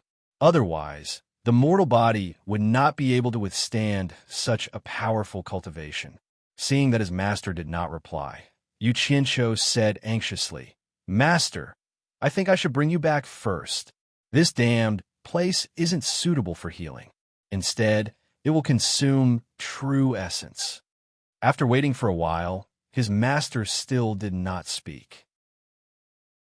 Yu Qianqiu gritted his teeth and was about to forcefully bring him back to the demon region when he suddenly saw Bai Changchun let out a sigh of relief. He opened his eyes and stared at Immortal Crocodile. Late stage, exalted immortal cultivation. "Who are you?" When he said this, Immortal Crocodile was shocked. He could see through his cultivation. Was his cultivation really higher than his? However, from Immortal Crocodile's slightly suspicious look at Yu Qianqiu, it was clear that he suspected Yu Qianqiu had revealed his identity. Before he could reply, Yu Qianqiu explained to Bai Changchun, "Master, he is a new friend I met.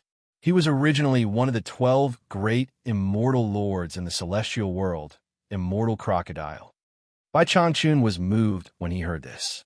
He looked at Immortal Crocodile and said in a low voice, "According to what I know, there are 2 immortal lords in the celestial world who are in charge of this continent now. Their cultivation has reached the mid-stage Immortal Emperor. But I see that your cultivation is only at the late stage Exalted Immortal. Why is that?" For what he said, it seemed that he had done a lot of research on the East Holy Land. Immortal Crocodile fell into deep thought and muttered to himself, "There are actually 2 alive. I wonder who they are." Yu Qianqiu quickly explained to Bai Changchun how he had rescued Immortal Crocodile.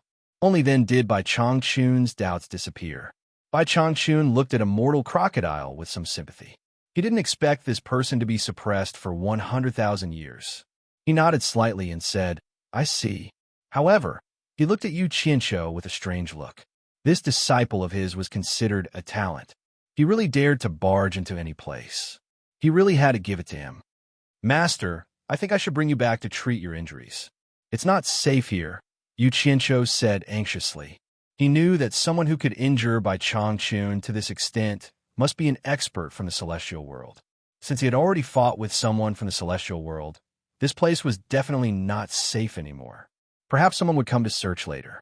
Unexpectedly, Bai Changchun shook his head indifferently and said, "Gain or lose is my fate.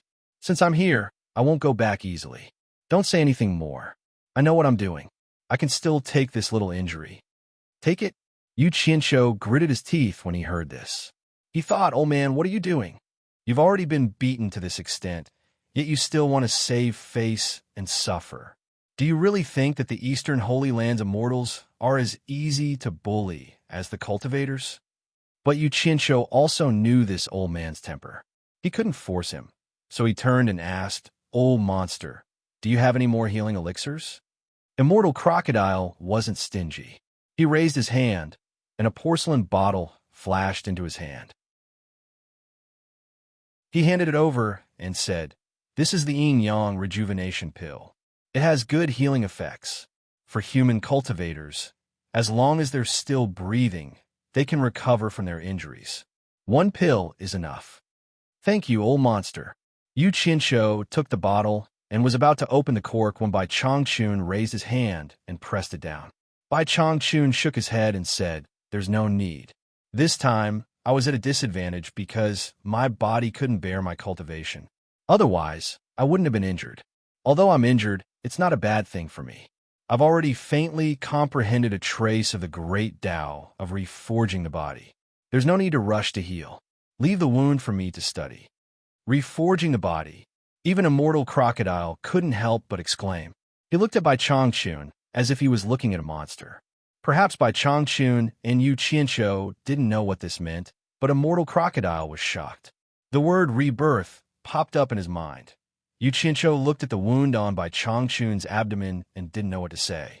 However, he also knew that no matter what he said, it would be useless. Since Bai Changchun didn't even use the elixir, he should just continue to comprehend it. He didn't return the porcelain bottle to Immortal Crocodile. Instead, he put it away and asked curiously, "Master, who exactly did you fight with? How could someone injure you like this?" Bai Changchun didn't hide anything, and simply said, "I heard that the great feudal lords from all over the world have late-stage, great immortal cultivation, so I directly went to challenge the nearest one. Who knew that there would be a group of guests from the immortal city in that great feudal lord's mansion? After fighting, I was besieged. I killed some of them and injured others. I was also injured by 3 late-stage, great immortal cultivators, but in the end, I managed to kill them. Because I wanted to find a place to heal, but I wasn't familiar with other places, so I instinctively wanted to return to the place where I first came. In the end, due to my heavy injuries, I landed here. That's roughly what happened." His words were really very simple, but Yu Qianshou's heart palpitated when he heard it, and he cursed in his heart. The old man was too crazy. He heard that the great feudal lord had late-stage, great immortal cultivation, and he went to challenge him. "How high is your cultivation? Can't you tell me a little?" He actually skipped the feudal lord and went to challenge the great feudal lord. He was really crazy. What did he mean by a group of guests from the immortal city? How many people were there in this group? The so-called siege. How many people were besieged by? The so-called killing and injuring some. How many people were there? How high was their cultivation? The old man did not speak of any of them. He only mentioned them briefly. But Yu Qianshou could imagine how intense the fight must have been. At least, it must have been an intensity that he had never seen before. It was just that the old man didn't want to talk about it. The only thing that he could describe was the combined strength of the 3 late-stage great immortals. It was obvious that the 3 of them were not ordinary powerful, but they were still killed by him. Based on Yu Qianshou's understanding of Bai Changchun's character, he was very sure that the battle was more intense than he had imagined. Bai Changchun had not been forced into a corner. Otherwise, with his arrogant character, how could he instinctively avoid healing his injuries? Immortal Lord Crocodile looked at Bai Changchun solemnly. He didn't know whether this person was telling the truth or not. If he could kill 3 late-stage, great immortals who had joined forces to attack him, then his cultivation had already reached the early stage Immortal Emperor. As far as Immortal Lord Crocodile knew, among the people from the Immortal and Netherworld realms who came to fight the Thousand Swords Demon Lord, there was no one with the cultivation of a minor immortal. The others with the lowest cultivation were at the early stage Exalted Immortal. Most of them were great immortals and above. And he couldn't see through his cultivation now, so this person's cultivation had at least reached the great immortal realm. But what puzzled Immortal Lord Crocodile was how the human body could withstand such a high cultivation. How exactly did he do it? Yu Qianshou didn't know whether to laugh or cry. He asked, Master, may I ask, what realm has your cultivation reached? Bai Changchun paused and thought for a while. I have already integrated the heavenly spirit into my life soul. What do you mean? Yu Qianshou was stunned. When he didn't get a reply from Bai Changchun, he turned back to Immortal Lord Crocodile and said, Old monster, what is the cultivation of integrating the heavenly spirit into your life soul? Immortal Lord Crocodile's eyes flickered. Integrating the heavenly spirit into your life soul represents the early stage great immortal cultivation. He stared at Bai Changchun and said, Your cultivation is not bad, but I find it hard to believe that you could kill 3 late-stage great immortals with your early-stage great immortal cultivation, not to mention that there were others surrounding you. The meaning behind his words was obvious. He clearly did not believe what Bai Changchun had said. But Yu Qianshou believed him without hesitation because he knew Bai Changchun's character. This was a person who was so proud that he wouldn't lie. He said in shock, Master, so your cultivation has already reached the early stage great immortal. No wonder you could kill that underworld messenger so easily. Bai Changchun ignored him and looked up at Immortal Lord Crocodile. He said coldly, Whether you believe it or not, what does it have to do with me? The atmosphere in the tent suddenly became tense. Chapter 736. Although there was no hostility in Immortal Crocodile's words, his tone was so rude and disdainful that it made Immortal Crocodile's eyes glow fiercely. He stared at Bai Changchun with a murderous look. On the other hand, Bai Changchun was still calm and collected, not taking Immortal Crocodile seriously at all. We're all on the same side. Don't hurt our friendship. Yu Qianshou smiled apologetically as he tried to persuade Immortal Crocodile. Although Immortal Crocodile's cultivation had dropped, he still had his pride and skills. How could he stand someone looking down on him like that? But when he glanced at the wound on Bai Changchun's chest and abdomen, his murderous intent began to recede. He slowly said in a low voice, Your injury is not healed yet. When it is healed, I will come and ask for advice from you. With that, he turned and walked out of the tent. Only the master and disciple were left in the tent. Yu Qianshou shook his head and sat next to Bai Changchun with a bitter smile. He scratched his head and said, Master, I have something to say, but I don't know if I should say it. Bai Changchun's deep gaze stared straight into his eyes, causing Yu Qianshou to not dare to look directly at him. However, Yu Qianshou gritted his teeth and braced himself to say, Master, although your cultivation level is high as a person in this world, how can you rather break than bend? Even if it is for your own good, there is a time. Sigh. Master, this is really not very good. As a disciple, he could not say too much and could only stop. Yu Qianshou thought that Bai Changchun would be unhappy to hear this. Unexpectedly, Bai Changchun looked at him and smiled. He nodded and said, Yu Qianshou, what are you pursuing in this life?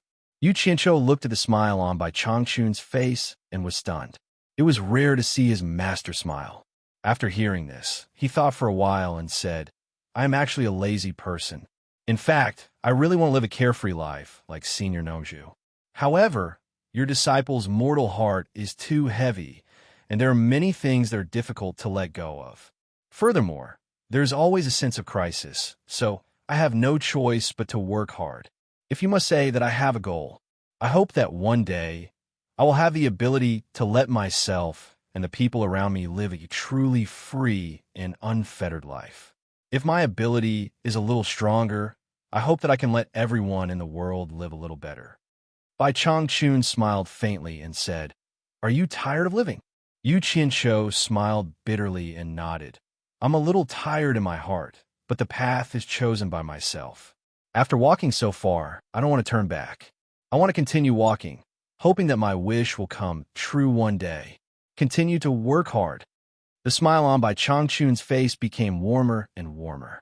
He sighed slightly and said, You are an amazing person. You have a strong heart, a sense of responsibility, and a sense of responsibility. In fact, your heart is much stronger than mine, so you are destined to be very tired, but this is also why I like you. These words caused Yu Qianshou to feel a bit embarrassed. He rubbed his nose with an embarrassed smile and said, "Master is too kind. How can this disciple compare to you? Your indomitable spirit and invincible cultivation have always made this disciple very envious. This disciple can't even beg for it. I know my own situation very well.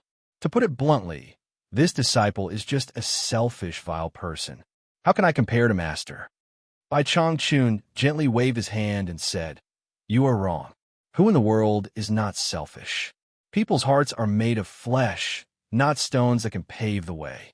They can sacrifice themselves for passers-by and have no regrets. A person with a really strong heart, no matter how selfish he is, can distinguish right from wrong, good from evil, and will unconsciously dare to take responsibility. I'm not as good as you. Since I embarked on the road of cultivation, I have only done it for myself. It is also unintentional to take charge of the demon domain and bear that responsibility. Now, I have even abandoned the responsibility I should bear for myself. This is what I call being truly selfish." Yu Qianqiu was speechless. Why are these two master and disciple fighting to put the label of selfishness on me? Their awareness is too high. Selfishness is selfishness. How can there be a difference between true and false? You're just feeling a little guilty because you have avoided responsibility. But it is not good to argue with him, so he simply kept his mouth shut. There was a short silence in the tent. "Yu Qianqiu, do you know what Master is pursuing in this life?" Bai Changchun suddenly asked. Yu Qianqiu was stunned. He shook his head curiously and said, "I don't know." Bai Changchun's eyes suddenly became deep and bright. The strong battle intent emitted from it was like a bright lamp, illuminating the entire tent. He said in a sonorous voice, "A higher cultivation, a stronger opponent, until I die." In a roundabout way, this was equivalent to answering Yu Qianqiu's previous unbending words. Yu Qianqiu was speechless. He knew that it was useless to persuade him. Bai Changchun tilted his head to look at him and said, "I believe you have seen what I've buried on the beach, so don't look for me in the future." Unreasonable. It was unreasonable. Yu Qianqiu secretly shook his head. He reached out and took out the storage bag that Bai Changchun buried on the beach. Then he stuffed many small silver balls into the storage bag and offered it with both hands. "Master, disciple understands your determination. Don't worry, disciple promises not to look for you in the future. But it is better for you to keep this with you. When you are in an important place, you can casually throw one out.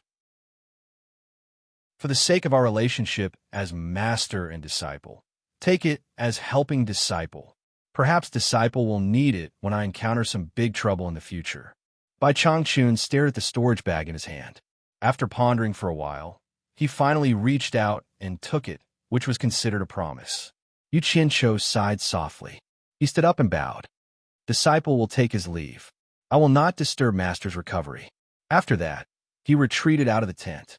There was a blue sky and white clouds outside. There was a reflection in the moon lake below. He could smell the fragrance of grass when he breathed. Yu Qianqiu took a deep breath, and his eyes became firm again. Garland, who was guarding outside, also came over and wrapped around him like a water snake. Her ample bosom kept rubbing against his body, as if she was teasing his sexual desire. Yu Qianqiu looked at her with clear eyes and smiled.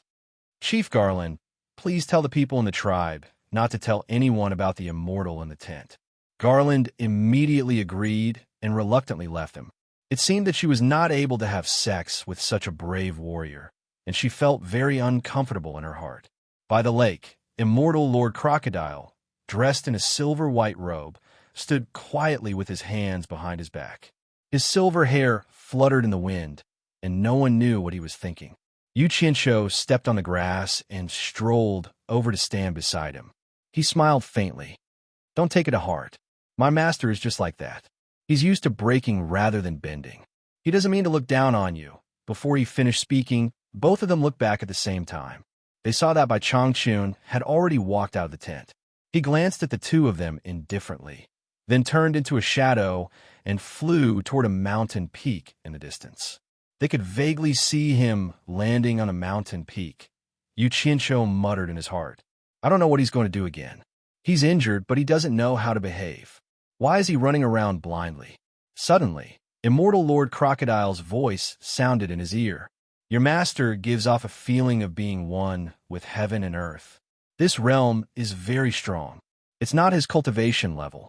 I can see that he has a body full of skills, but it's bound by his physical body. Once he is reborn and has an immortal body of eternal life, he will be even stronger. If he can't get rid of the shackles of his physical body, no matter how strong he is, he will be limited by his lifespan.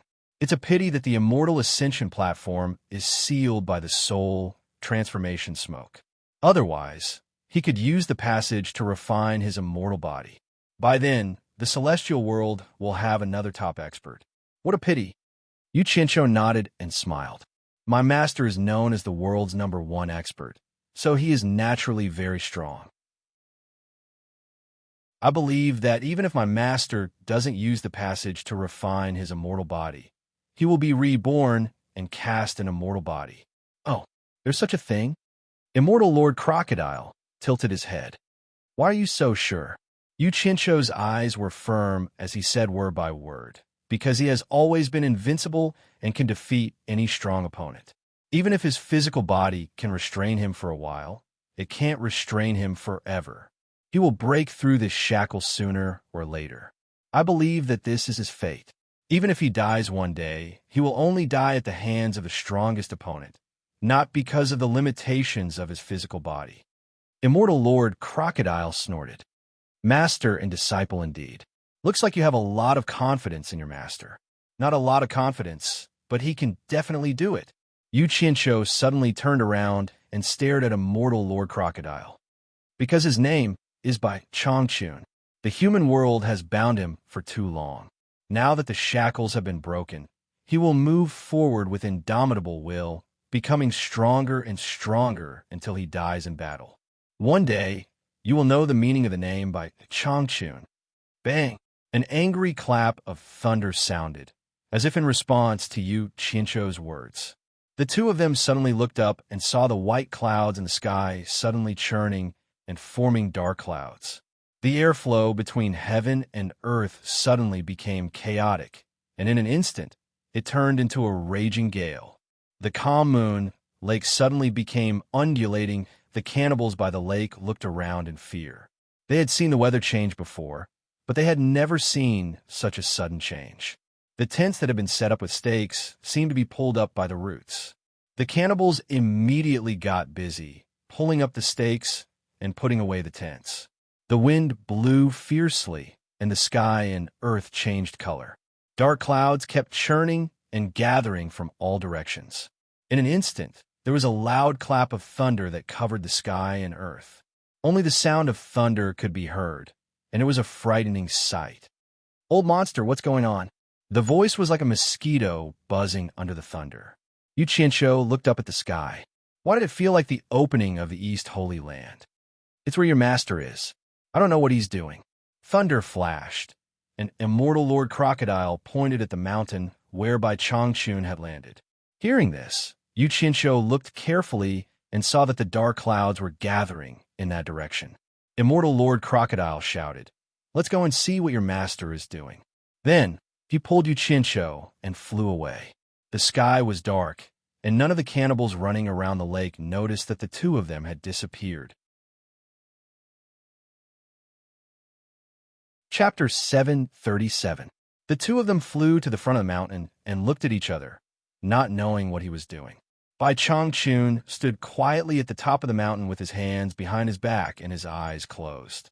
Golden light constantly flowed out of his body and wandered between heaven and earth, drawing ethereal and untraceable arcs. Every flowing streak of brilliant golden light seemed ordinary, but it gave off a deep and unforgettable feeling of shock, bringing along an unknown and terrifying aura between heaven and earth. It was as if the dark clouds and storms in the sky were attracted by these flowing golden light. As the golden flowing light increased in number, the simple sketches caused the entire mountain peak to become slightly illusory and blurry. It was as if every single movement of the golden flowing light contained the laws and truths of the world. It gave people the illusion that they were reenacting the formation of this world at the beginning of time, a dreamy and magical process. The sky darkened, and the golden light shrouding the top of the mountain became more and more numerous, making Bai Changchun look like a golden Dharma idol. Suddenly, Bai Changchun opened his eyes slowly and stared at the two of them. He said calmly, "Stay away." Then he closed his eyes again. The two of them were slightly shocked. They felt a strong, ancient aura coming from Bai Changchun's eyes, as if he had been standing on this mountain since ancient times. Yu Qianshou was still in shock, but Immortal Lord Crocodile's expression became serious. He pulled Yu Qianshou and quickly flashed hundreds of meters away. Yu Qianshou tilted his head and asked, "What are those golden lights outside my master's body?" The rumbling thunder was so loud that he couldn't even hear his own voice clearly. Thus, he transmitted his voice again and asked again. Immortal Lord Crocodile said solemnly, "The quintessential essence in your body is white. When your cultivation reaches the immortal level, the quintessential essence in your body will turn into immortal qi and become golden. Your master is releasing the immortal qi in his body, as if he is communicating with the unknown power of heaven and earth. I didn't expect immortal qi to have such an effect. It's really unheard of and unseen. Amazing. Then what is my master doing? I don't know either. Let's wait and see." At this moment, the flowing golden light suddenly sped up.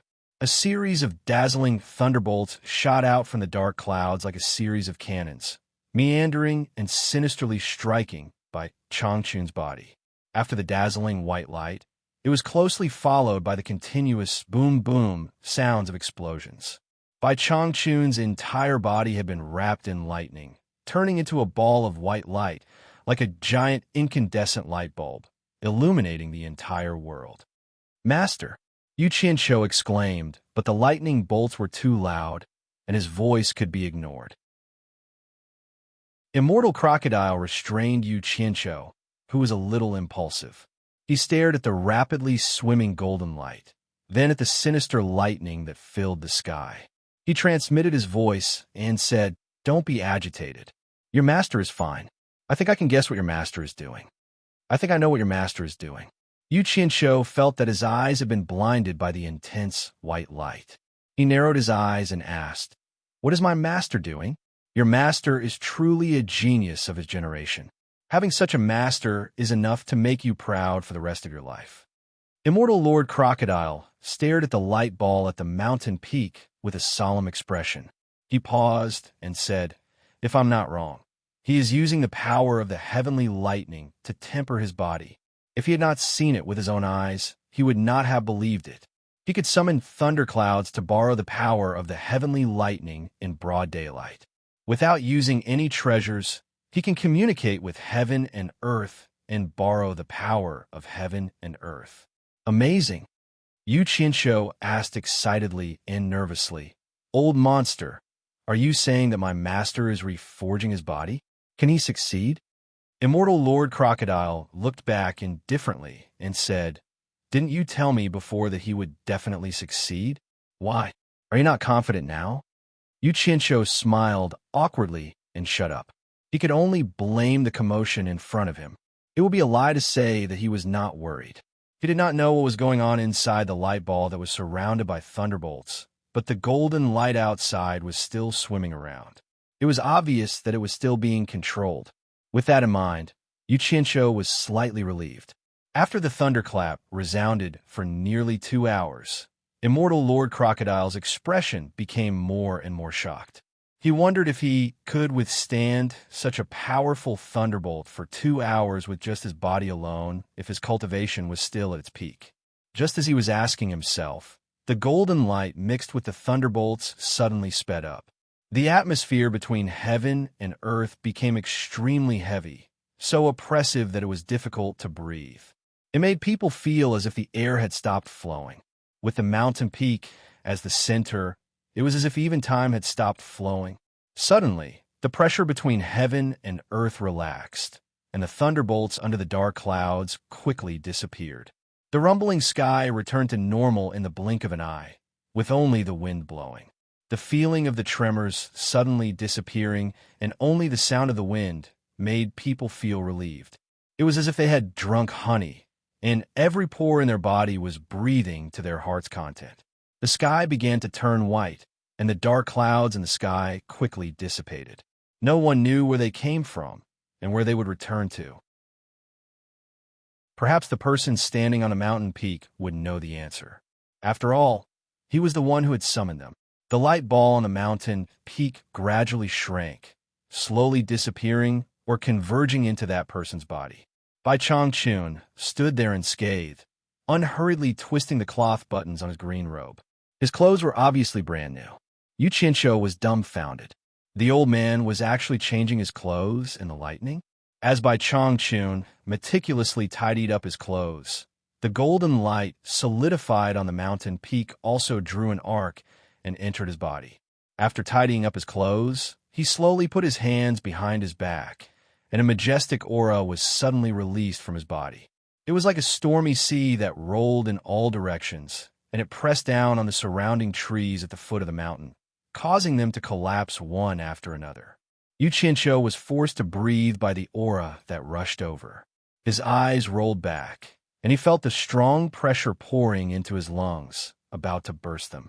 Fortunately, Immortal Lord Crocodile released a golden transparent shield of vigor in time, containing him within it. Only then did he have the leisure to look around while panting. The trees at the foot of the mountain fell like dominoes. The aura released by Changchun soared into the sky, and the dark clouds in the sky that had not yet dissipated were immediately dispersed, and they quickly spread up and down. When Bai Changchun retracted his aura, the vegetation within a kilometer radius had fallen into a huge circle, as neat as the crop circles in his previous life. Bai Changchun, who was standing with his hands behind his back, finally calmed down. He looked into the distance quietly, his green robe fluttering in the wind, and his expression calm.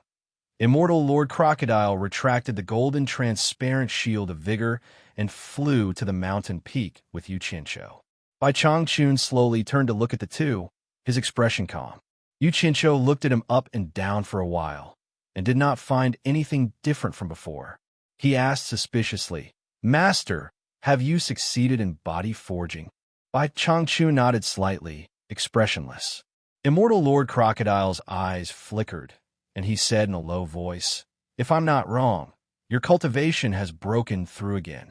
Bai Changchun nodded again, and said lightly, "Early stage, great immortal, was the limit that my body could withstand before, and I have been suppressing my cultivation for many years. This time, with the help of the power of heaven and earth, I directly broke through to the late stage great immortal. This is also a matter of course. There is nothing strange about it." Yu Qianqiu's mouth opened, revealing an exaggerated expression of surprise, and then he cupped his hands and said with a smile, "Congratulations, master." But in his heart he was complaining. Such a powerful cultivation, but he did not take care of his disciple. It was really inhumane. Immortal Lord Crocodile shook his head in amazement and said, "I have lived for hundreds of thousands of years, but this is the first time I have seen someone who can withstand such a powerful cultivation with a human body. In the celestial realm, it is more difficult to cultivate one level, but you actually broke through 2 levels in one go. It is really admirable." Immortal Lord Crocodile is a knowledgeable person in the celestial realm. "I have something to ask," Bai Changchun said lightly. Although his tone and expression were a little indifferent, Immortal Lord Crocodile was not angry, because the person in front of him was indeed worthy of his admiration, and he had the right to be arrogant. So he nodded and said, "Brother Bai, please ask. I will tell you everything I know." Bai Changchun asked indifferently, "I've already succeeded in forging my body. I wonder if I can smoothly pass through the Netherworld Flame Sea and the Netherworld Passage with my current body?" Yu Qianqiu was stunned. In a flash, he already knew what Bai Changchun was trying to do. He was so shocked that he was speechless. Immortal Monarch Crocodile smiled faintly and said, "Of course.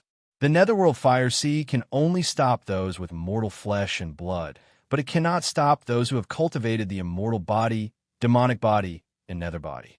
Brother Bai can go whenever you want, but you have to leave the heaven and earth cosmos formation first. Oh, it's a slip of the tongue. Since your disciple can enter and exit this place at will, it shouldn't be a problem for Brother Bai. Bai Changchun glanced at Yu Qianqiu. Then he shook his head lightly and said, "When I was communicating with the heavens and the earth earlier, I've already faintly glimpsed the profundity of the worldly formation of heaven and earth. The worldly formation of heaven and earth can no longer stop me from entering and leaving." Yu Qianqiu looked at Bai Changchun again, dumbfounded. He really admired Bai Changchun from the bottom of his heart. This old fellow's ability was indeed unfathomable.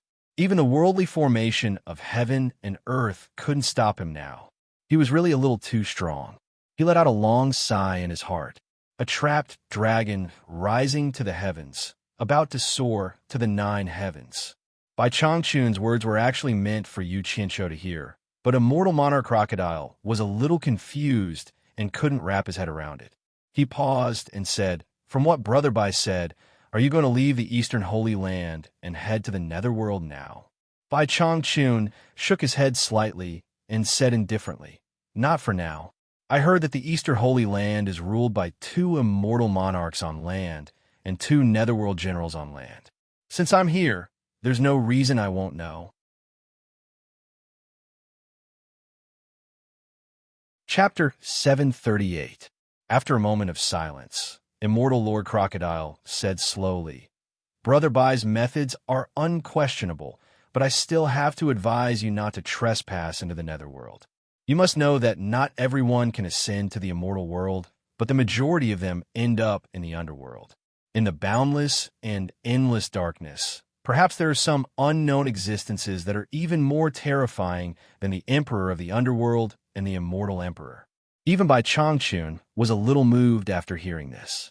He pondered and said, "Immortal Monarch means to say that there is someone in the Underworld with a higher cultivation than the Underworld King and Immortal Emperor?" Yu Qianqiu's eyes sparkled as he listened carefully. Immortal Lord Crocodile shook his head slightly. "I'm not sure. No one knows where the end of the Netherworld is. On the surface, the Immortal Realm and the Netherworld are equally famous, but that's all on the surface. Those unknown beings that have been silent for countless years are the most terrifying existences in the 3 realms. Those endless places have always been covered by a mysterious veil of darkness. I once heard Immortal Emperor Jintai say that although the Netherworld is the territory of the Emperor of the Underworld, even Bai Qi himself did not dare to uncover the mysteries of those endless places. That's why Immortal Emperor Jintai has never set foot in the Netherworld for fear of attracting unnecessary trouble." Bai Changchun's eyes narrowed slightly, but there was a strong fighting spirit in them. Yu Qianqiu couldn't help but interrupt curiously. "More powerful than the Immortal Emperor and the Emperor of the Underworld? Isn't that a god? Is there a god in that place? I don't know. I only heard Immortal Emperor Jintai mention it casually. He seemed to be afraid of it, so he didn't elaborate." Immortal Lord Crocodile shook his head and looked at Bai Changchun. "Brother Bai, if you must go to the Netherworld, it's best not to set foot in that endless place. Consider this my advice." Yu Qianqiu secretly cursed. The more advice you give, the more excited the old man will be. He turned to look at Bai Changchun and saw that Bai Changchun and Immortal Lord Crocodile were looking into the distance. Yu Qianqiu couldn't help but look as well. More than a dozen streams of light flew over and turned into a dozen people with different appearances. They stood in the air and stared at the 3 people on the mountain peak. One of them pointed at Bai Changchun and said to a golden-robed man with a sinister face, "It's him." Before he could finish speaking, his eyes were fixed on Immortal Lord Crocodile. His mouth was agape, as if he had seen something unbelievable. Everyone else reacted the same way, their eyes filled with shock. The golden-robed leader's face stiffened. He looked at Immortal Lord Crocodile in shock. You are Immortal Lord Crocodile?" Immortal Crocodile stared at him and sneered. "Ji Miao, long time no see. What business do you have here? Could it be that you know that I have reappeared and are here to visit me? How is that possible? The golden-robed man was shocked. You? Weren't you killed by the myriad swords demon monarch? How are you still alive? Do you wish for me to die? Immortal Lord Crocodile narrowed his eyes. The aura of an immortal monarch that looked down on the entire world had appeared again. I wouldn't dare. The golden-robed man was suddenly startled. He looked at Immortal Lord Crocodile suspiciously. Immortal Lord, your cultivation level? The dozen or so people looked at each other. At their level of cultivation, they could easily distinguish anyone's unique aura. It was difficult for others to disguise themselves. They were certain of Immortal Lord Crocodile's identity, but their cultivation level was unbelievable. Immortal Lord Crocodile, one of the 12 great immortal lords of the celestial world, should have been a mid-stage celestial emperor. However, even they could see through Immortal Lord Crocodile's cultivation level. It was unbelievable. It's all thanks to the myriad swords demon monarch. Immortal Lord Crocodile said through gritted teeth. His words immediately gave everyone an idea of what was going on. They looked at each other with strange expressions on their faces. The golden-robed man gave a look to his left and right, and the dozen or so people floated into the air and bowed. Greetings, Immortal Lord Crocodile. Rise. Immortal Lord Crocodile showed the majestic aura of the past. He raised his hand and gestured for them to rise. Then he asked, Jin Miao, what are you doing here? Recently, someone broke into the Great Lord's mansion and slaughtered our celestial world cultivators. I am here to capture this person on the orders of the immortal lords of the eastern and western palaces. After Jin Miao finished speaking, he glanced at Bai Changchun and looked at the person beside him with a hint of doubt. Didn't you say that person was an early-stage great immortal? The reason why he said this was because he could tell that Bai Changchun was in the advanced grand immortal stage with his early immortal emperor stage cultivation. This was completely different from the early grand immortal stage cultivation that he had received earlier. He was starting to suspect that he had recognized the wrong person. The person beside him also felt strange. At the scene of the incident, he could see that Bai Changchun's cultivation level was the same as his. Why couldn't he see through it now? He explained doubtfully. I'm sure that this person is the one who caused trouble. As for his cultivation level, perhaps he has some way to hide it. Otherwise, he would not have been able to kill the Great Lord and the others. Yu Qianqiu looked at Bai Changchun nervously, but Bai Changchun just stood there with his hand behind his back and his eyes slightly closed. Jin Miao was sizing Bai Changchun up when Immortal Lord Crocodile suddenly asked, Jin Miao, what are you talking about? Who are the two palace immortal lords? He was more concerned about this. He also wanted to know which immortal lords were still alive. Jin Miao was startled, and he smiled and cupped his hands. Immortal Lord, East Palace Immortal Lord Yi Xiao and West Palace Immortal Lord Ji Wu. Yi Xiao and Ji Wu. I didn't expect them to be alive. Immortal Lord Crocodile sighed. Jin Miao, go back and report that I will go find them in a few days. I will definitely pass on your message. But Jin Miao stared at Bai Changchun and sneered. Please wait for a moment. Allow me to capture this person first. Otherwise, I will not be able to report back empty-handed. Immortal Lord Crocodile waved his hand. You don't have to worry about this. When I see Xiao and Ji Wu, I will explain to them. You go back first. Jin Miao's eyes flashed. Immortal Lord Crocodile, this is not appropriate. Immortal Lord Crocodile's eyes flashed as he glared at Jin Miao and shouted, Jin Miao, how dare you speak to me like this? His aura surged, and he was indeed angry. That surging aura almost suffocated Yu Qianqiu. Suddenly, a righteous aura appeared in front of him, counteracting the pressure he had to bear. Bai Changchun had lent him a helping hand. Jin Miao raised his eyebrows. He crossed his arms in front of his chest and narrowed his eyes. Immortal Lord Crocodile, do you really think that with your current cultivation, you are qualified to be one of the 12 immortal lords? One must know one's own limits. Don't be shameless. I am polite to you because the immortal emperor conferred you the title of immortal lord. Do you really think that you are a nobody now? You want to see two immortal lords? Believe it or not, even if I kill you now, no one will say a word. I will definitely take you away. You'd better know what's good for you. Don't make things difficult for yourself. The dozen people around him burst into laughter. They were laughing at immortal Lord Crocodile for overestimating himself. How dare you? Immortal Lord Crocodile roared. His weakness was poked, and he immediately flew into a rage. He spread his arms, and a majestic aura spread out. He was about to attack. However, someone beside him said lightly, "Immortal Lord, step back for now." Bai Changchun stepped forward and stared at Jin Miao and the others. "I hope you have the ability to take me away. Don't let me down." Everyone instantly felt an indescribable aura suddenly erupt from that thin body. The entire mountain peak gave off a majestic feeling, as if it had merged with the heavens and the earth. Suddenly, the green-robed body seemed so tall and big. Under that thin face, his lips moved slightly, and a sonorous Sanskrit chant resounded through the sky. "There is righteousness in heaven and earth." A majestic pressure suddenly descended from the sky and gushed out from the ground, surging between heaven and earth. It cannot be seen or touched, but felt so clear and shocking. These immortals with high cultivation looked around in horror. The willfulness that they usually had when they soared between heaven and earth disappeared.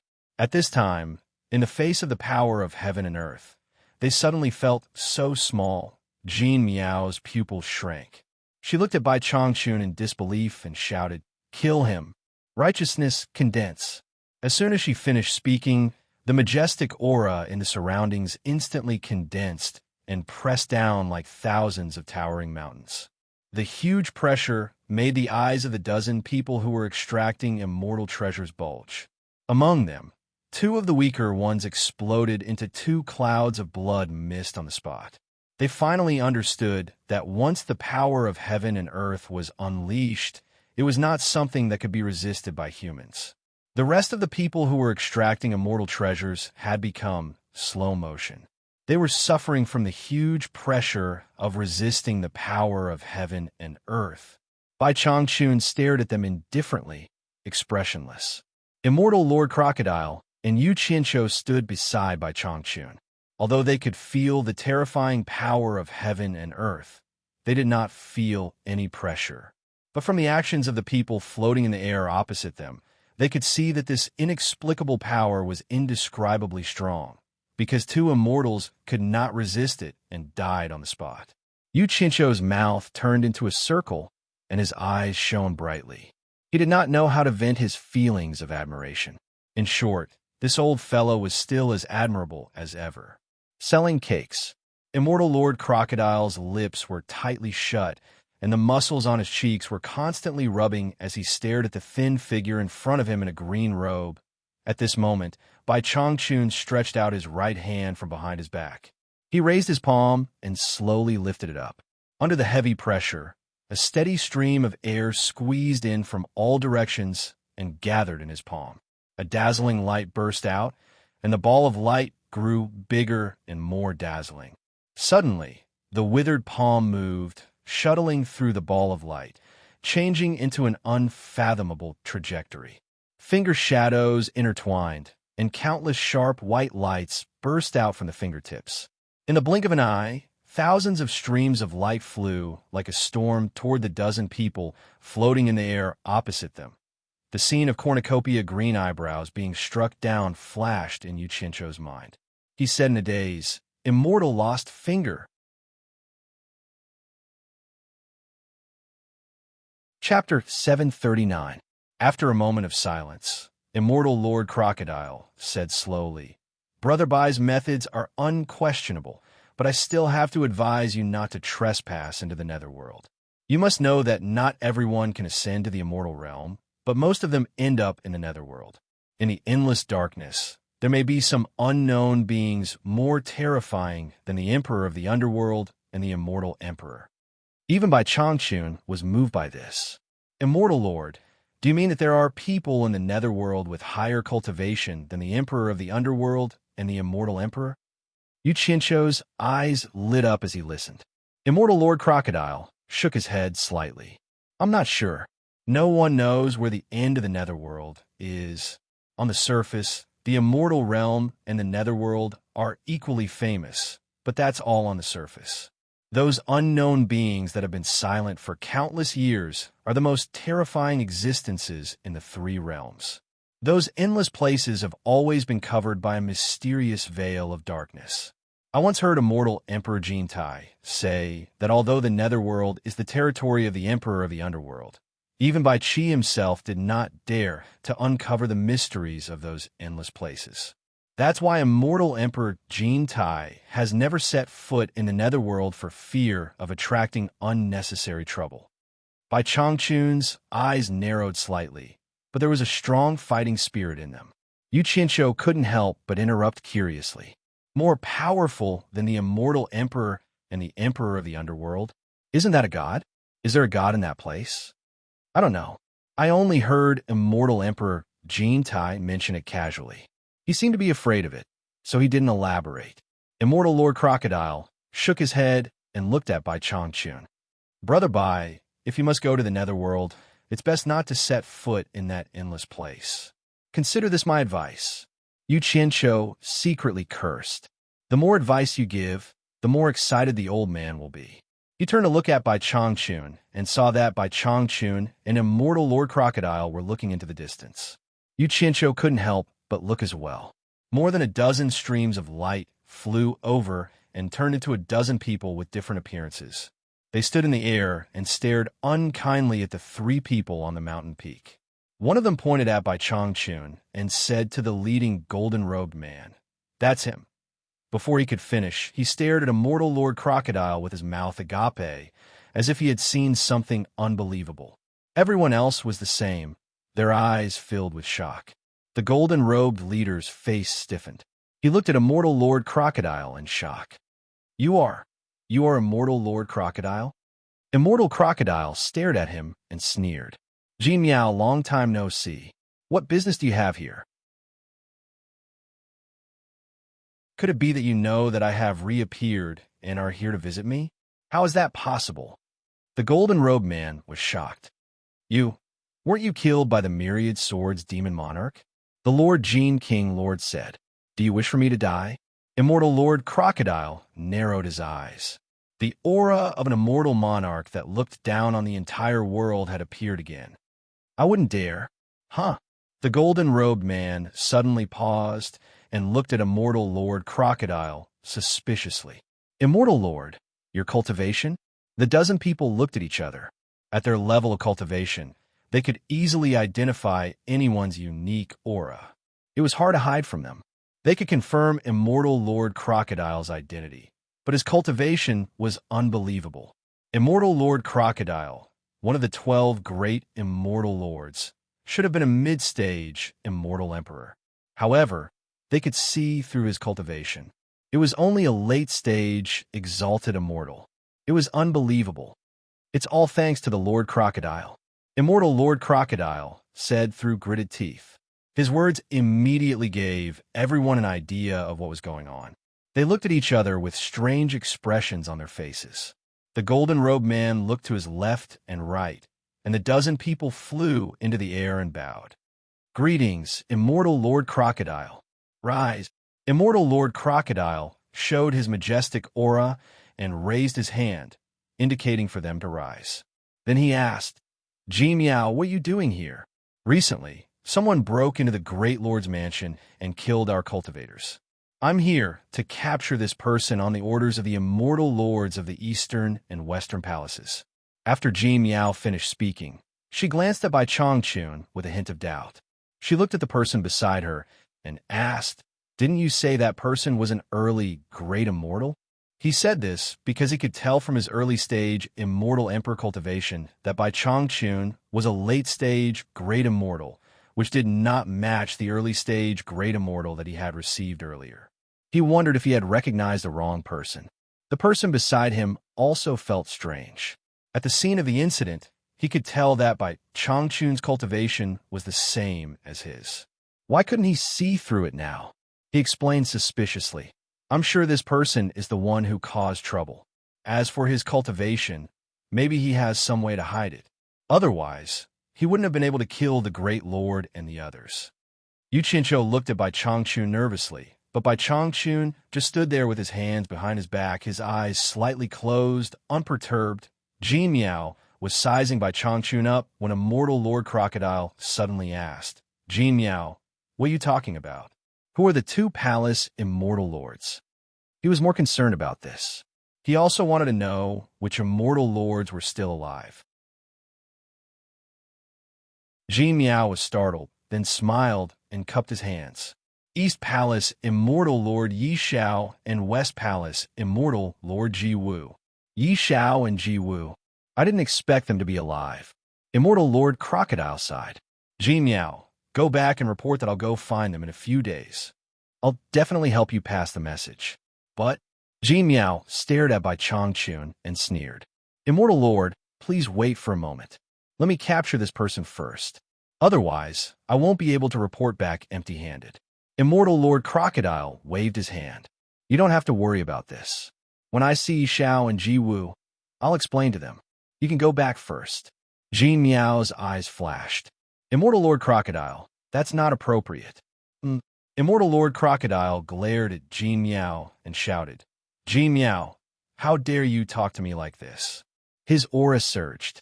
He was indeed angry. That surging aura almost suffocated Yu Qianqiu. Suddenly, a righteous aura appeared in front of him, counteracting the pressure he had to bear. Bai Chongqun had lent him a helping hand. Jin Miao raised his eyebrows. He crossed his arms in front of his chest and narrowed his eyes. Immortal Lord Crocodile, do you really think you're qualified to be one of the 12 great immortal lords with your current cultivation? One must know one's own limits. Don't be shameless. I'm being polite to you because the immortal emperor conferred you the title of immortal lord. Do you really think you're something now? You want to see two immortal lords? Believe it or not, even if I kill you right now, no one will say a word about it. I'm definitely going to take you away. You'd better know what's good for you. Don't make things difficult for yourself. The dozen people around him burst into laughter. They were laughing at immortal Lord Crocodile for overestimating himself. How dare you? Immortal Lord Crocodile roared. His weakness was poked, and he immediately flew into a rage. He spread his arms, and a majestic aura spread out. He was about to make a move. However, someone beside him said lightly, Immortal Lord, step back for now. Bai Chongqun stepped forward and stared at Jin Miao and the others. I hope you have the ability to take me away. Don't let me down. Everyone instantly felt an indescribable aura suddenly erupt from the thin body. The entire mountain peak gave off a feeling of majesty that instantly melded with the heavens and earth. Suddenly, the green-robed body seemed so tall and big. Under that thin face, his lips moved slightly, and a sonorous Sanskrit chant resounded through the sky. There is righteousness in heaven and earth. A majestic pressure suddenly descended from the sky and gushed out from the ground, surging between heaven and earth. It cannot be seen or touched, but it felt so clear and intimidating. These immortals with high cultivation looked around in horror. The willfulness that they usually had when they soared between heaven and earth had suddenly disappeared. At this moment, in the face of the power of heaven and earth, they suddenly felt so small. Jin Miao's pupils shrank. She looked at Bai Chongqun in disbelief and shouted, Kill him. Righteousness condense. As soon as she finished speaking, the majestic aura in the surroundings instantly condensed and pressed down like thousands of towering mountains. The huge pressure made the eyes of the dozen people who were extracting immortal treasures bulge. Among them, two of the weaker ones exploded into two clouds of blood mist on the spot. They finally understood that once the power of heaven and earth was unleashed, it was not something that could be resisted by humans. The rest of the people who were extracting immortal treasures had become slow motion. They were suffering from the huge pressure of resisting the power of heaven and earth. Bai Chongqun stared at them indifferently, expressionless. Immortal Lord Crocodile and Yu Qianqiu stood beside Bai Chongqun. Although they could feel the terrifying power of heaven and earth, they did not feel any pressure. But from the actions of the people floating in the air opposite them, They could see that this inexplicable power was indescribably strong, because two immortals could not resist it and died on the spot. Yu Qianzhou's mouth turned into a circle, and his eyes shone brightly. He did not know how to express his admiration for the old man. In short, he still worshipped the old man as always. Damn! Immortal Lord Crocodile's lips were tightly shut, and the muscles on his cheeks kept twitching. He stared at the back of the thin figure in front of him in a green robe. At this moment, Bai Changchun stretched out his right hand from behind his back. He raised his palm and slowly lifted it up.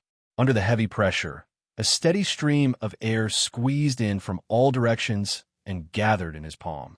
A dazzling light burst out, and the ball of light grew bigger and more dazzling. Suddenly, the withered palm moved, shuttling through the ball of light, changing into an unfathomable trajectory.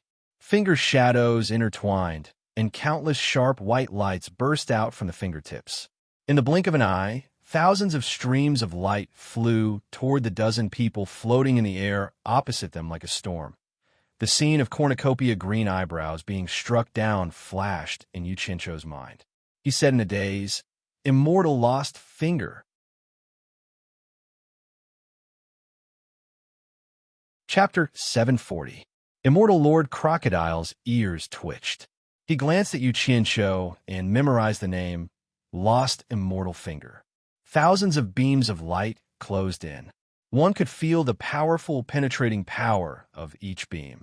At the critical moment of life and death, Jin Miao had no choice but to risk his life. With a loud "hi," he bit the tip of his tongue and spat out a mouthful of blood. Taking advantage of the slight relaxation of the huge pressure, a golden light suddenly flashed out from the bracelet on his wrist, and a large golden umbrella opened up. Bang, bang. The flowing light bombarded the golden umbrella, causing continuous explosions. The golden umbrella emitted a pale golden light. The umbrella's rim shone and enveloped Jin Miao, removing the huge pressure around him. The golden umbrella slowly rose and floated above Jin Miao's head. Jin Miao, who had a mouth full of blood, heaved a sigh of relief. He moved around with the golden umbrella, but the pressure outside was still too great. He could not escape, so he gave up. His sinister face was like an owl as he stared at Bai Changchun. Although he had managed to escape this calamity, the dozen or so people around him were not spared. All of them were turned into sieves by the sharp lights. Once injured, they immediately lost the ability to resist the pressure and exploded into a dozen clouds of blood mist. Because of the huge pressure, they did not even have a chance to scream. Just like that, they died. Golden umbrella. Immortal Lord Crocodile frowned. Yu Qianzhou immediately asked, "What treasure?" Immortal Lord Crocodile stared at Jin Miao and explained, he was one of the 24 protectors of Immortal Emperor Jin Tai's throne room. Every protector was given an immortal treasure by Grandmaster Jin, and the one in his hand was a top-grade defensive immortal treasure. With his cultivation, without the help of a powerful treasure, even Jin Tai himself would not be able to break it. Jin Miao's gaze turned to Immortal Lord Crocodile, and he sneered. "That's a very clear explanation. The Immortal Emperor favored you. I didn't expect you to become a traitor." Immortal Lord Crocodile glanced at Bai Changchun, who had stopped attacking. "Don't you want to kill me too? I want to see how you leave here today." "Huh." Jin Miao looked up to the sky and laughed wildly. "I admit that this old man's methods are extraordinary, but he's dreaming if he wants to break through my golden light umbrella's defense. I will hide in the golden umbrella and not come out. Let's see what you can do to me." Immortal Lord Crocodile frowned. Although he was unhappy, he knew that he was right. The golden light umbrella's defense was indeed very strong, and it was indeed very difficult to break through. Even if I can trap him here forever, it's not a solution. I turned to look at Bai Changchun, hoping that he would have some ideas. Bai Changchun slowly closed his eyes. Little did he know that he was also stumped. From the fact that his attack had been neutralized, he could tell that it would be very difficult for him to break through the power of this umbrella with his current cultivation, unless he had the help of some treasure. As the saying goes, someone sends you a pillow when you're dozing off. Yu Chincho looked at the arrogant guy who was laughing wildly. He wanted to rush up and kick him, but he couldn't do anything with his own abilities. Just as he was angry, he suddenly froze. He foolishly took out the dark golden sword that had suppressed immortal Lord Crocodile for more than 100,000 years. He looked at Bai Changchun, then at immortal Lord Crocodile, and said, "Can this thing break through his defense?" Immortal Lord Crocodile's gaze fell on the divine sword, and he suddenly clapped excitedly. He pointed at Jin Miao and laughed loudly. "Jin Miao, consider yourself unlucky to have encountered such a good thing.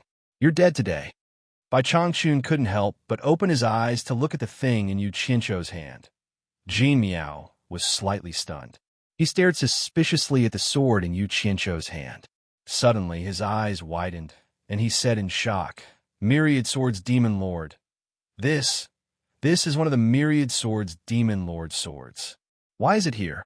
His eyes were filled with disbelief. Any cultivator who was trapped in the heaven and earth universe formation would recognize this thing. Not only did they recognize it, but it was deeply engraved in their hearts. It could be said that he had been terrified by this thing in the past. It would be strange if they didn't recognize it. "It's useful." Yu Chincho shook the thing in his hand and asked suspiciously, "It can break his golden umbrella?" Immortal Lord Crocodile laughed loudly. "It's very useful. This is a divine artifact, and not an ordinary one at that. It's indestructible. I don't know how many celestial treasures have been turned into scrap metal in the past. Breaking his golden umbrella is like using a sledgehammer to kill a chicken. Damn it. Why didn't you say so earlier?" Yu Chincho pointed the sword in his hand at Jin Miao and said, "Be ****starred. Who asked you to be so arrogant? Watch how I kill you." He took a step forward and realized that it was difficult to move forward. The pressure in front of him was too great, and he couldn't overcome it all. "Yu Chincho, make the sword bigger. Lend it to me." Immortal Lord Crocodile laughed loudly. He rolled up his sleeves energetically and said, "How dare he look down on me? Let me deal with him personally." "No problem." Yu Chincho laughed sinisterly. Sometimes he liked to help the wicked do bad things. Immortal Lord Crocodile cooperated with him and shouted, "Bigger, bigger." At the blink of an eye, a slightly deformed giant sword appeared. The hilt was still small, and in Yu Chincho's hand, the blade was more than 10 meters long. Yu Chincho turned his head and asked, "Is this enough?" Immortal Lord Crocodile nodded repeatedly and said, "Almost." As he said this, he grabbed the divine sword. When it landed in his hand, it felt heavy. It was simply too heavy, a full 108,000 kilograms. He had no choice. He couldn't control it, so he could only use brute force. Fortunately, with his cultivation level, he could still hold it. "Brother Bai, please loosen the path for me. Let me deal with that despicable person with my own hands." Immortal Lord Crocodile smiled at Bai Changchun.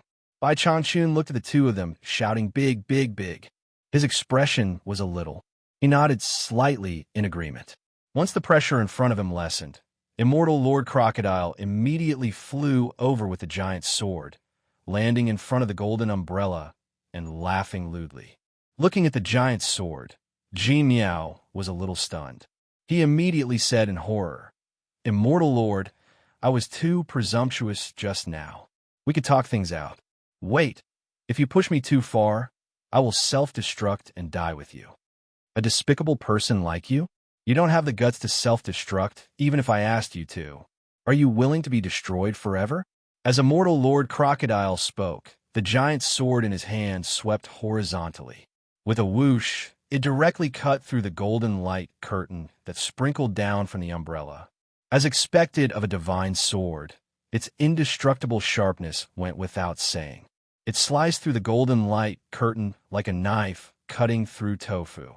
The giant sword was too big, and there was almost no space for Jin Miao to dodge.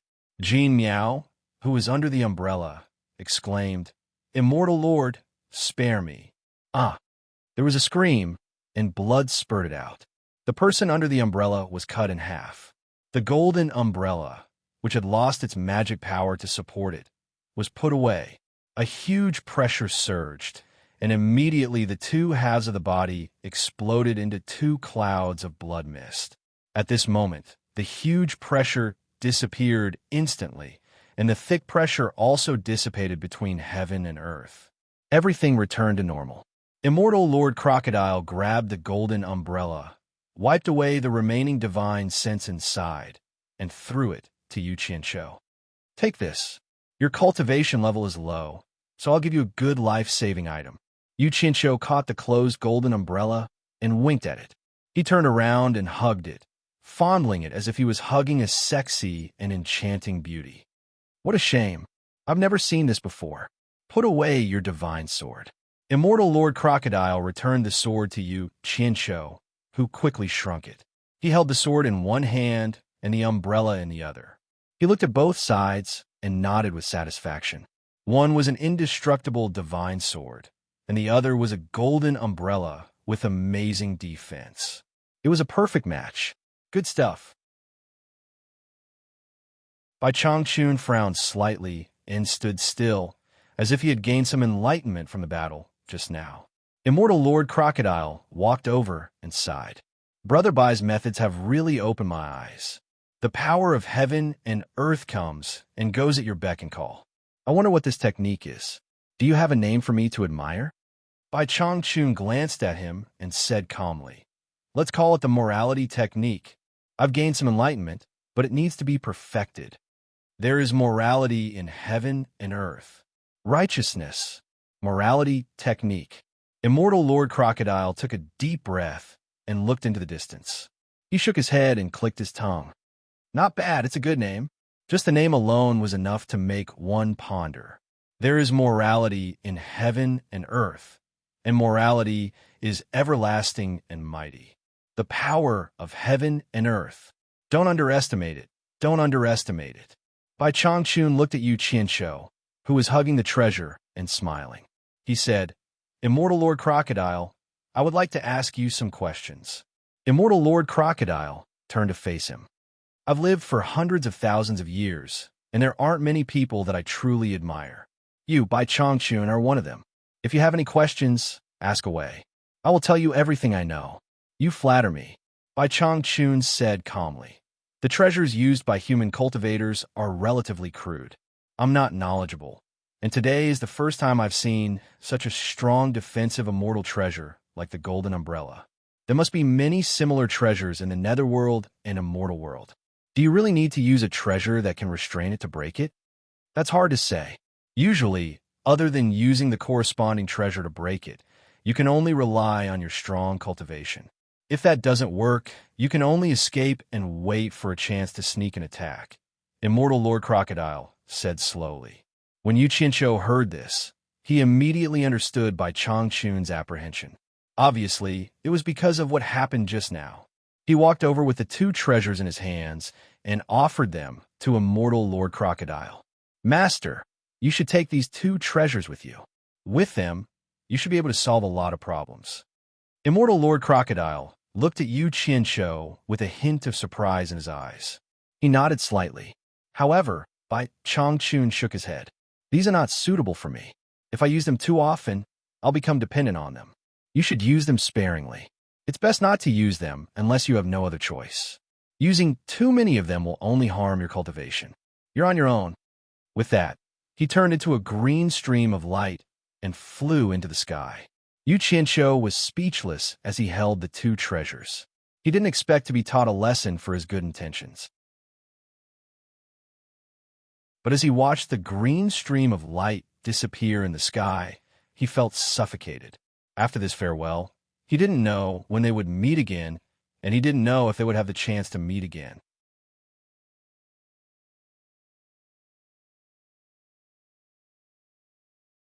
Chapter 741.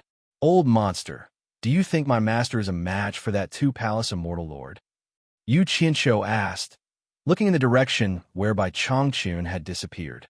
Based on his current cultivation level, to be honest, it will be difficult. Immortal Lord Crocodile looked up at the sky and said, Actually, you don't have to worry. Since the heaven and earth Chinquan array can't trap your master, he should have no problem escaping. At least Yi Xiao and Ji Wu won't be able to chase him out of the array. Forget it, the old man asked for it. Yu Qianqiu muttered. He put away the two treasures in his hands and quickly flew down the mountain. He scuttled into the collapsed forest and searched around. Immortal Lord Crocodile was curious about what he was looking for. When he found a bracelet in the grass, he realized that this guy was looking for the storage bracelets that those people had lost.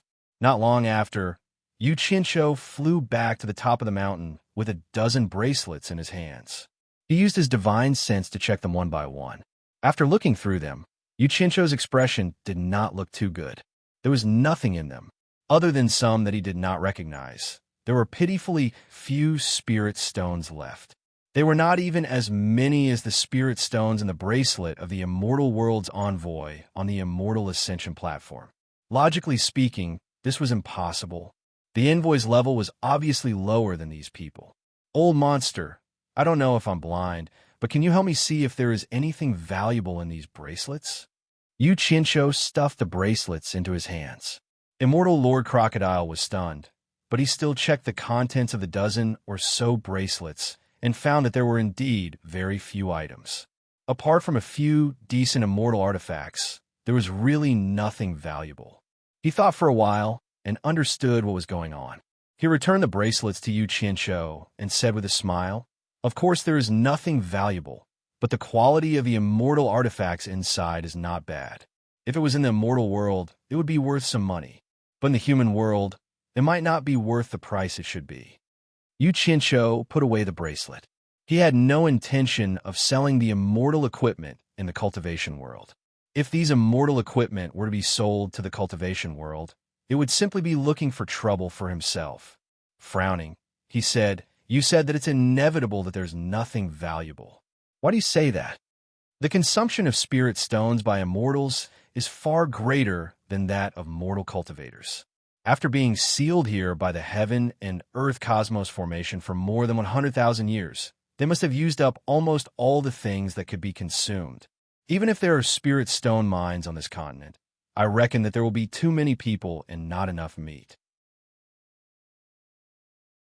Everyone will not be able to eat their fill," Immortal Lord Crocodile said with a smile. "I see." Yu Qianqiu sighed and shook his head. "I wanted to make a fortune from them, but I was happy for nothing." Immortal Lord Crocodile asked casually, "Why? Are you short of spirit stones?" Yu Qianqiu would never tell others that he was rich. Instead, he liked to complain about being poor. He replied subconsciously, I'm poor. Immortal Lord Crocodile paused for a moment, and then said solemnly, "I still have some spirit stones with me. If you really need them, I can give you some." Yu Qianqiu, who had asked casually, was stunned. His eyes lit up as he said, "You have it? How many do you have?" Immortal Lord Crocodile checked his storage bracelet and said nonchalantly, "Not much, just about 400 million divine grade spirit stones in total." How much? Yu Qianqiu quickly dug his ears, thinking that he had misheard. He asked expectantly, "You said that you have 400 million divine grade spirit stones? Did you say it wrong? Or did I hear it wrong? Are you sure it's 400 million divine grade spirit stones, not 400 million high grade spirit stones?" "Nonsense. My cultivation hasn't fallen to the point where I can't even see clearly. Of course it's 400 million divine grade spirit stones," Immortal Lord Crocodile said firmly. Yu Qianqiu shuddered at these words, and he walked towards Immortal Lord Crocodile with trembling hands. The expression on his face was as detestable as it could be.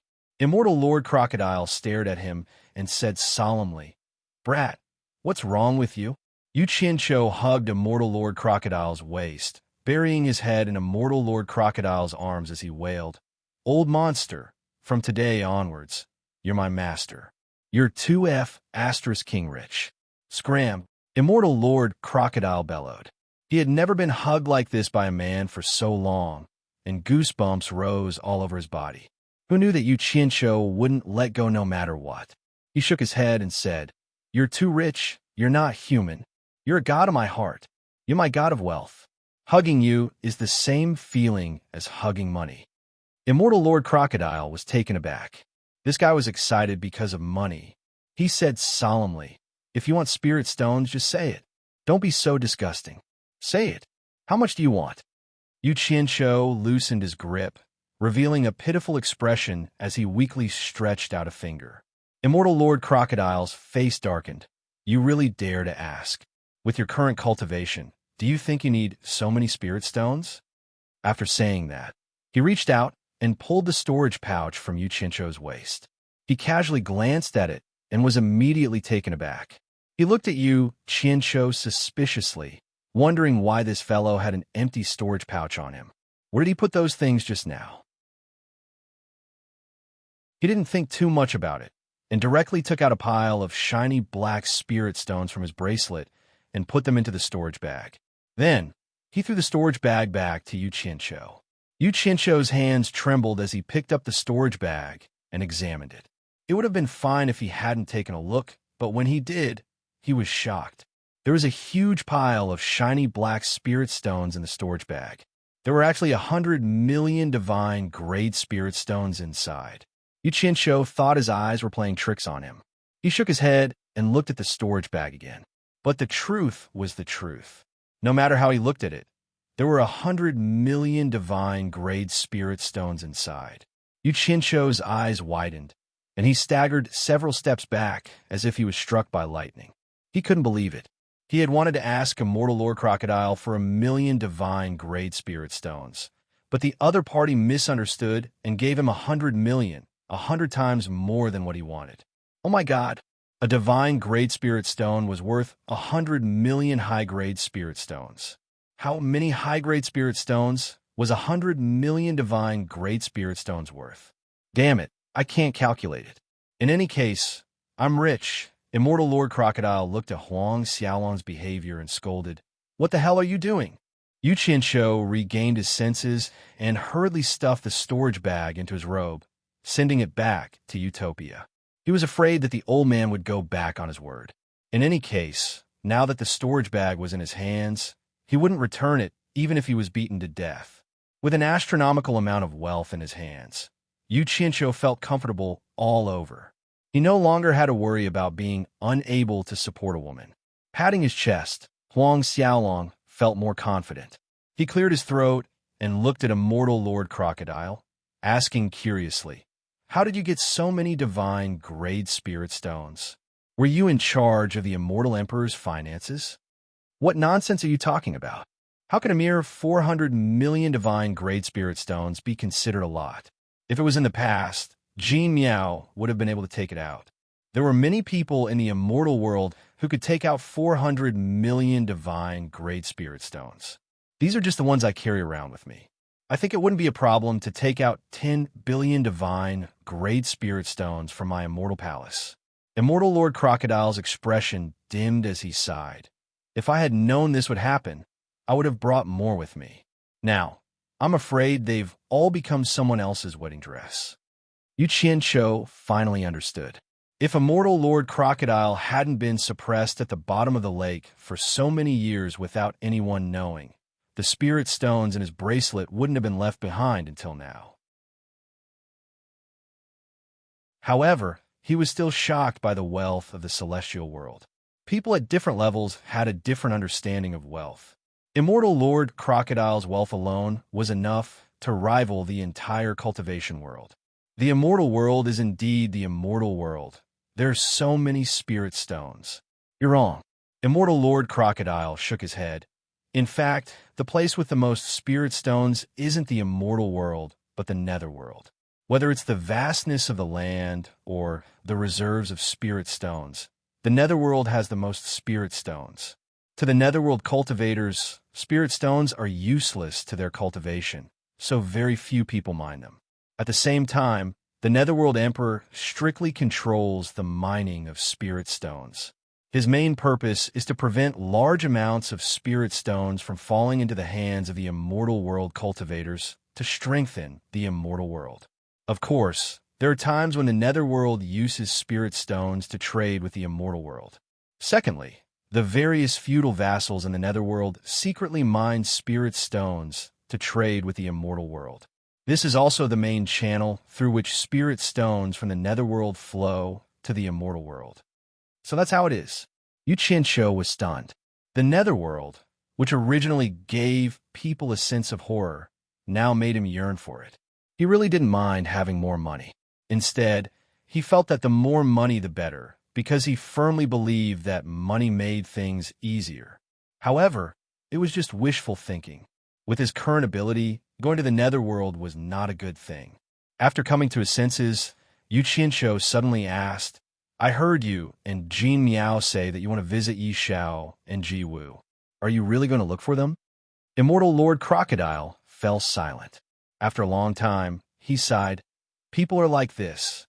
Even Jin Miao doesn't take me seriously. Imagine what Yi Xiao and Ji Wu will do. Maybe Ji Wu's attitude will be better, and Yi Xiao has always been arrogant and condescending.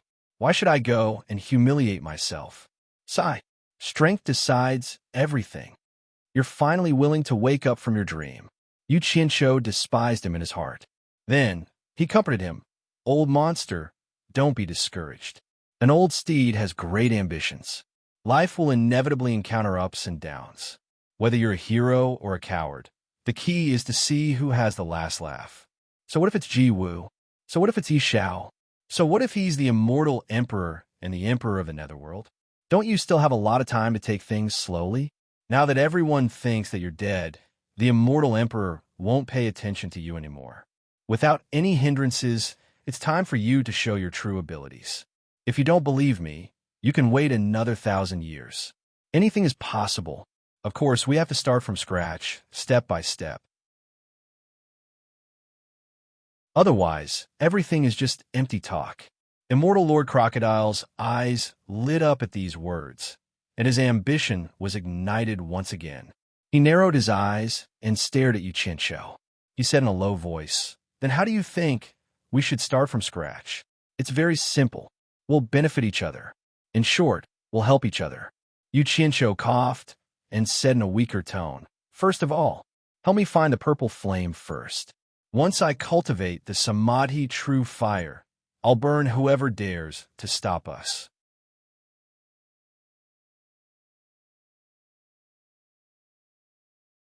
Chapter 742. That's a good idea. Immortal Lord Crocodile said indifferently. Yu Qianqiu was no fool. He naturally heard the sarcasm in Immortal Lord Crocodile's tone, but he was happy to play dumb and pretend that he did not understand.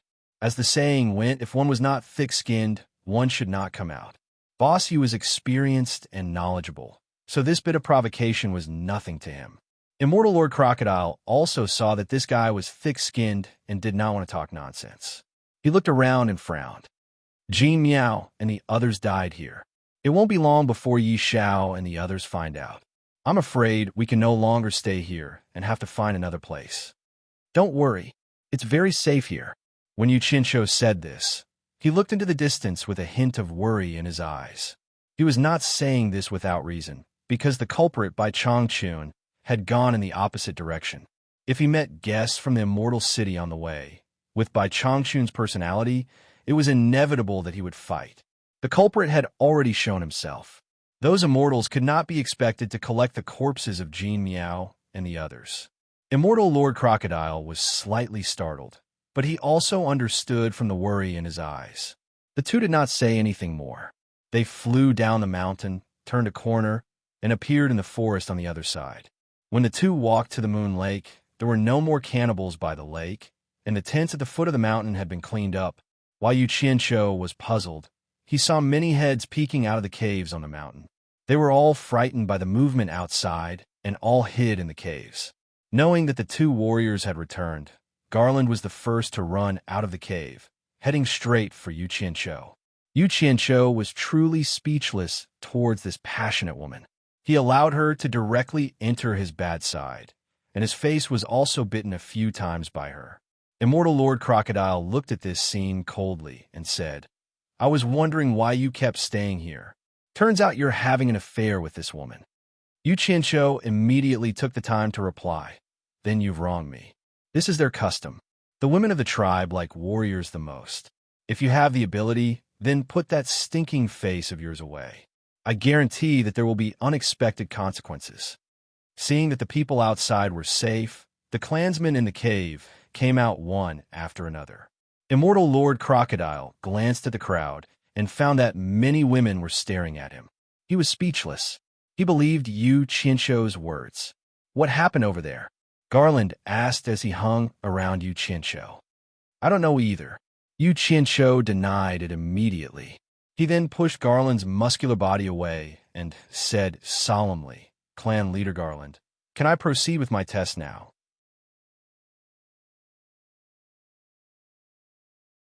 Garland's expression froze, and he immediately remembered what the test was. He waved his hand and said, You are the strongest warriors here, so you don't need to be tested. You can stay here as long as you like. What a joke. A single person had killed a moonlight crocodile that the entire clan couldn't deal with. Why would he need to take the postgraduate entrance exam? Yu Qianshou didn't care. He didn't want to trouble himself. He smiled and said, Clan Leader Garland, we are indebted to your clan for taking us in. We don't know how to thank you. Therefore, we have decided to participate in the fence meeting on behalf of your clan. The news that the new torture master of the demon region was Neo Yud had spread throughout the entire cultivation world.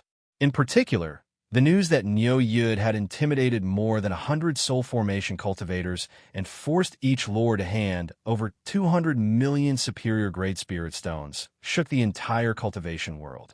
This disappearance was too shocking. Normally, the person who was humiliated would not expose his own shortcomings. No one knew who had spread this news.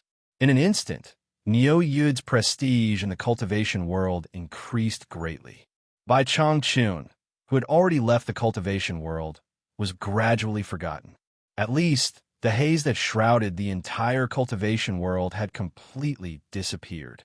As for the title of the #1 expert in the cultivation world, it was undoubtedly pushed to Neo Yud by everyone. Most people didn't expect that Neo Yud would actually take over Bai Changchun's position. It seemed that Neo Yud was an immortal from the celestial realm. This made the cultivators in the world sigh. Bai Changchun had left, and now Neo Yud had come. The demon region was still mysterious and powerful. It was the same for generations, and it was still inviolable. At this time, the forces of the various countries finally began to attack the Chinese cultivation world. After the Chinese cultivation world knew that the soul formation cultivators of the various countries didn't dare to trespass after being warned by Neo Yud, they were relieved and united to fight the forces of the various countries. This time, the various sects of China had a fight with their lives on the line.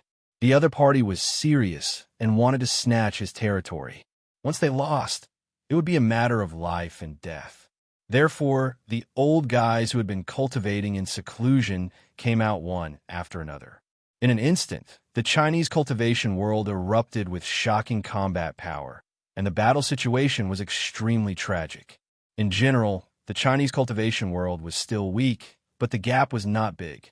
After all, the various sects of China still had a strong foundation, except for the lack of soul formation cultivators.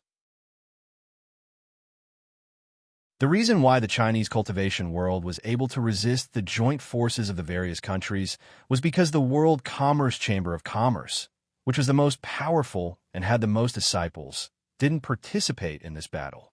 Otherwise, the World Commerce Chamber would definitely be a powerful force that could change the balance.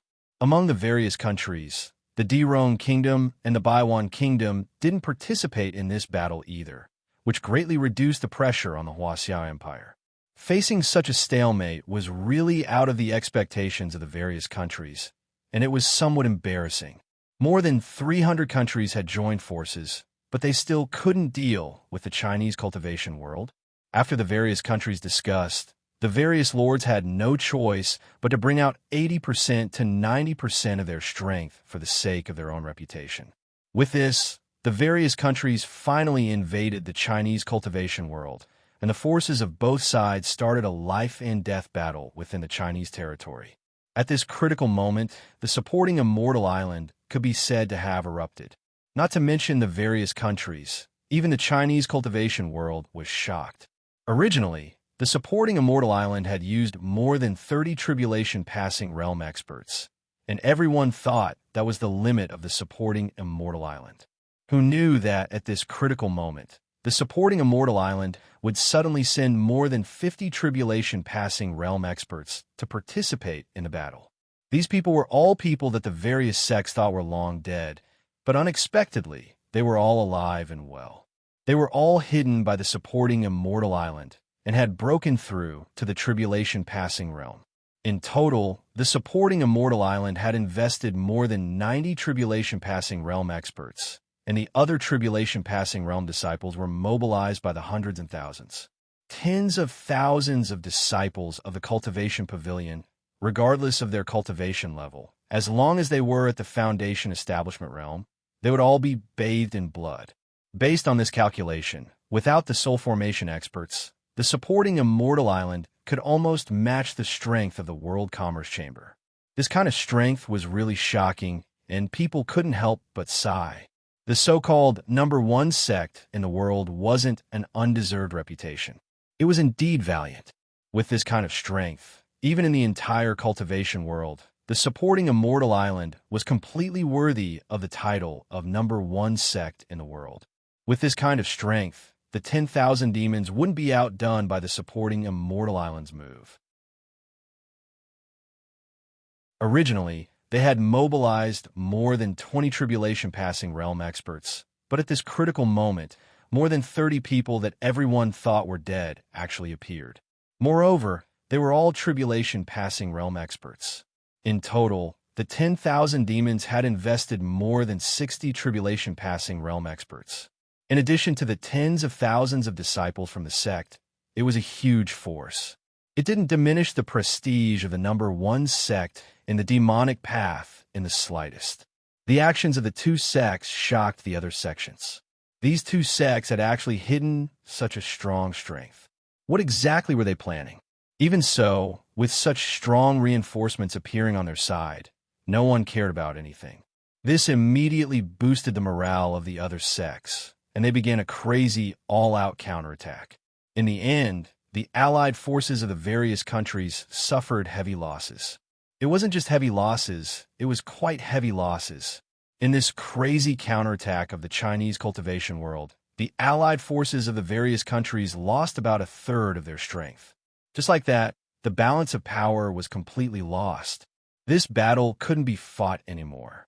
In an instant, the various countries' forces were chased out of the Chinese cultivation world. People couldn't help but marvel at the might of the Chinese cultivation world. The situation of the battle dumbfounded the lords of the various countries. Pei Fong was so angry that he scolded, supporting Immortal Island and the 10,000 demons. These two bastards, they actually dared to play dirty with me. They actually hid so many tribulation-passing realm experts behind them. Don't ever fall into my hands, or else I'll teach you a lesson. However, after scolding them, he had to admit that the Chinese cultivation world was indeed the birthplace of the world's cultivators. When they flew into a rage, it was extraordinary. Then, Pei Fong began to scold the various countries for not putting in enough effort. He scolded them for not being united, which was why they suffered such a great humiliation. After an all-out war, the various countries' forces had no choice but to temporarily cease the war. Meanwhile, the Chinese cultivation world was in high spirits. If it wasn't for the fact that the various countries had soul formation stage experts, they would have wanted to counterattack the other countries. After this battle, the Chinese cultivation world's morale soared. They realized that the various countries' forces were actually not as terrifying as they had imagined. Little did they know that among the nearly 100,000 cultivators from the various countries, most of them were cultivators at the core formation stage and above. There were more than 400 tribulation-passing realm experts. Meanwhile, the Chinese cultivation world only managed to gather about 300 tribulation-passing realm experts with all their might.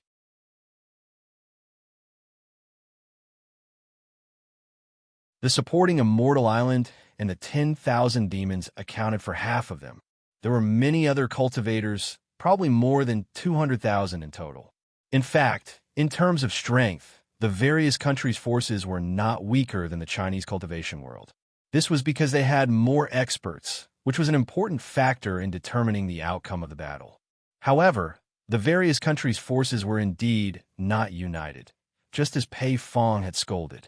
It was fine when they first attacked, but once they entered the Chinese territory, they followed the orders of their superiors and focused on searching for the star bead. They were simply worried that it would fall into the hands of others, so they wanted to strike first to gain the upper hand.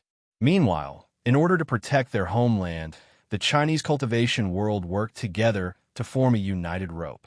It should be known that the power of unity was terrifying. Therefore, the various countries' forces gave the Chinese cultivation world a chance to divide and annihilate them.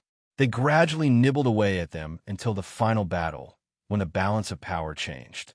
In the end, the Chinese cultivation world won.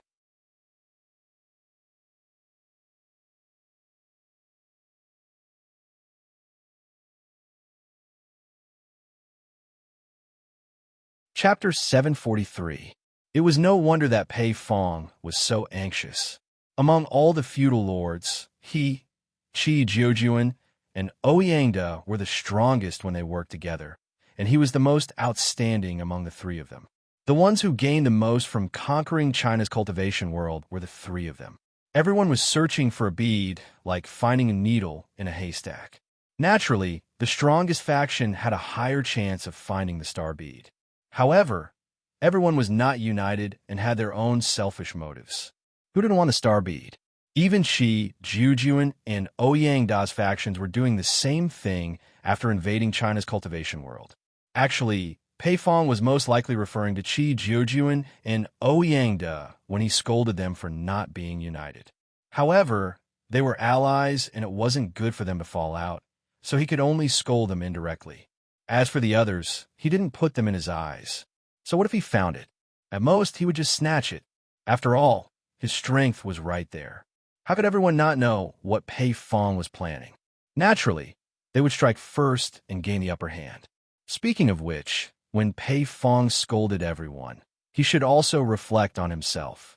Before invading China, the three factions led by him had impatiently divided up Hua Zongming, Pu Taidong, and Yanji's territories. He thought that he had taken the majority for granted. His actions had already disappointed everyone. If everyone still didn't do it for themselves, then the three factions would be a good example. As for the star bead that could cause a war between immortals in ancient times, everyone wanted it even more urgently. In the end, the various countries' factions were defeated by China. Although Yu Qianqiu was in the eastern sacred land, he would often sneakily find Hong Qi and Gu Qingyun to get information. After learning that China's cultivation world had defeated the various countries' joint invasion, even he was very surprised. He couldn't help but marvel at the strength of supporting Xian Island and 10,000 demons. These two factions were truly sinister. As expected, there were many hidden dragons and crouching tigers. It was very difficult for outsiders to figure out their ins and outs. If it wasn't because they were forced into a corner by the various countries, who would know that these two factions had hidden so many tribulation-passing experts?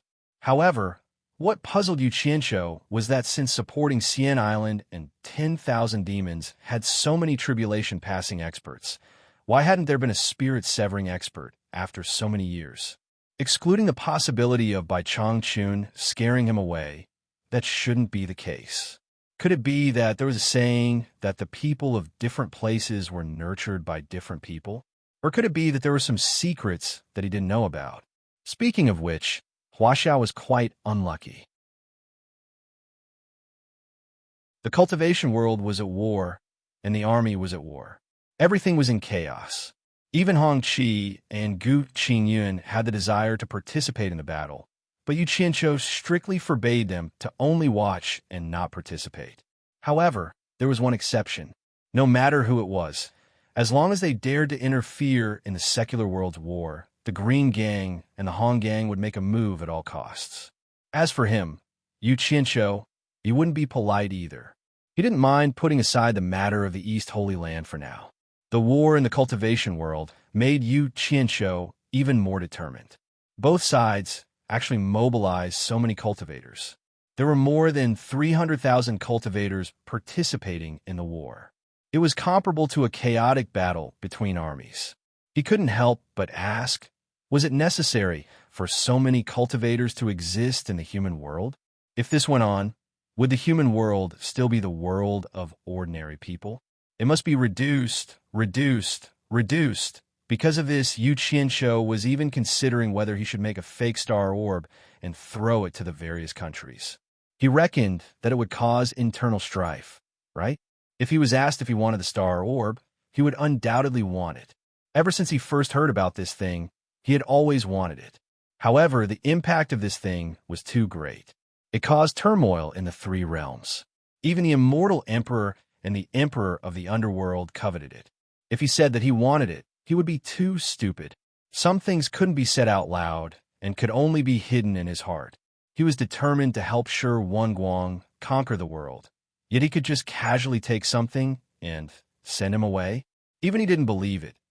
No matter how lively the cultivation world was, as long as it didn't provoke him, he temporarily didn't participate and only watched silently from the back. Because he had found a new route to the top, and that was the East Holy Land. He had always believed in walking the path of the top. The lower his cultivation, the more he should walk the path of the top. His experience from his previous life told him that this was the best way to rise quickly.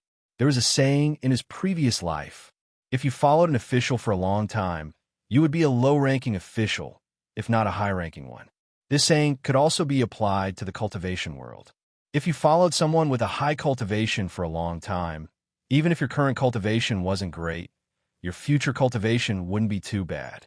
In fact, as long as he had the chance, he would always do this. Reality proved that the effect was pretty good. Taking the current immortal crocodile, for example, he had only followed him for a few days. Just a few spirit stones from him would be many times better than him fighting for his life in the cultivation world for so many years. The World Chamber of Commerce run by Baikong was considered good at doing business, right? But even after so many years of accumulation, he didn't earn as much as he did in a few days. This was the benefit of walking the path of the top. Not only were there many benefits, but it was also very beneficial to improve one's foresight and experience.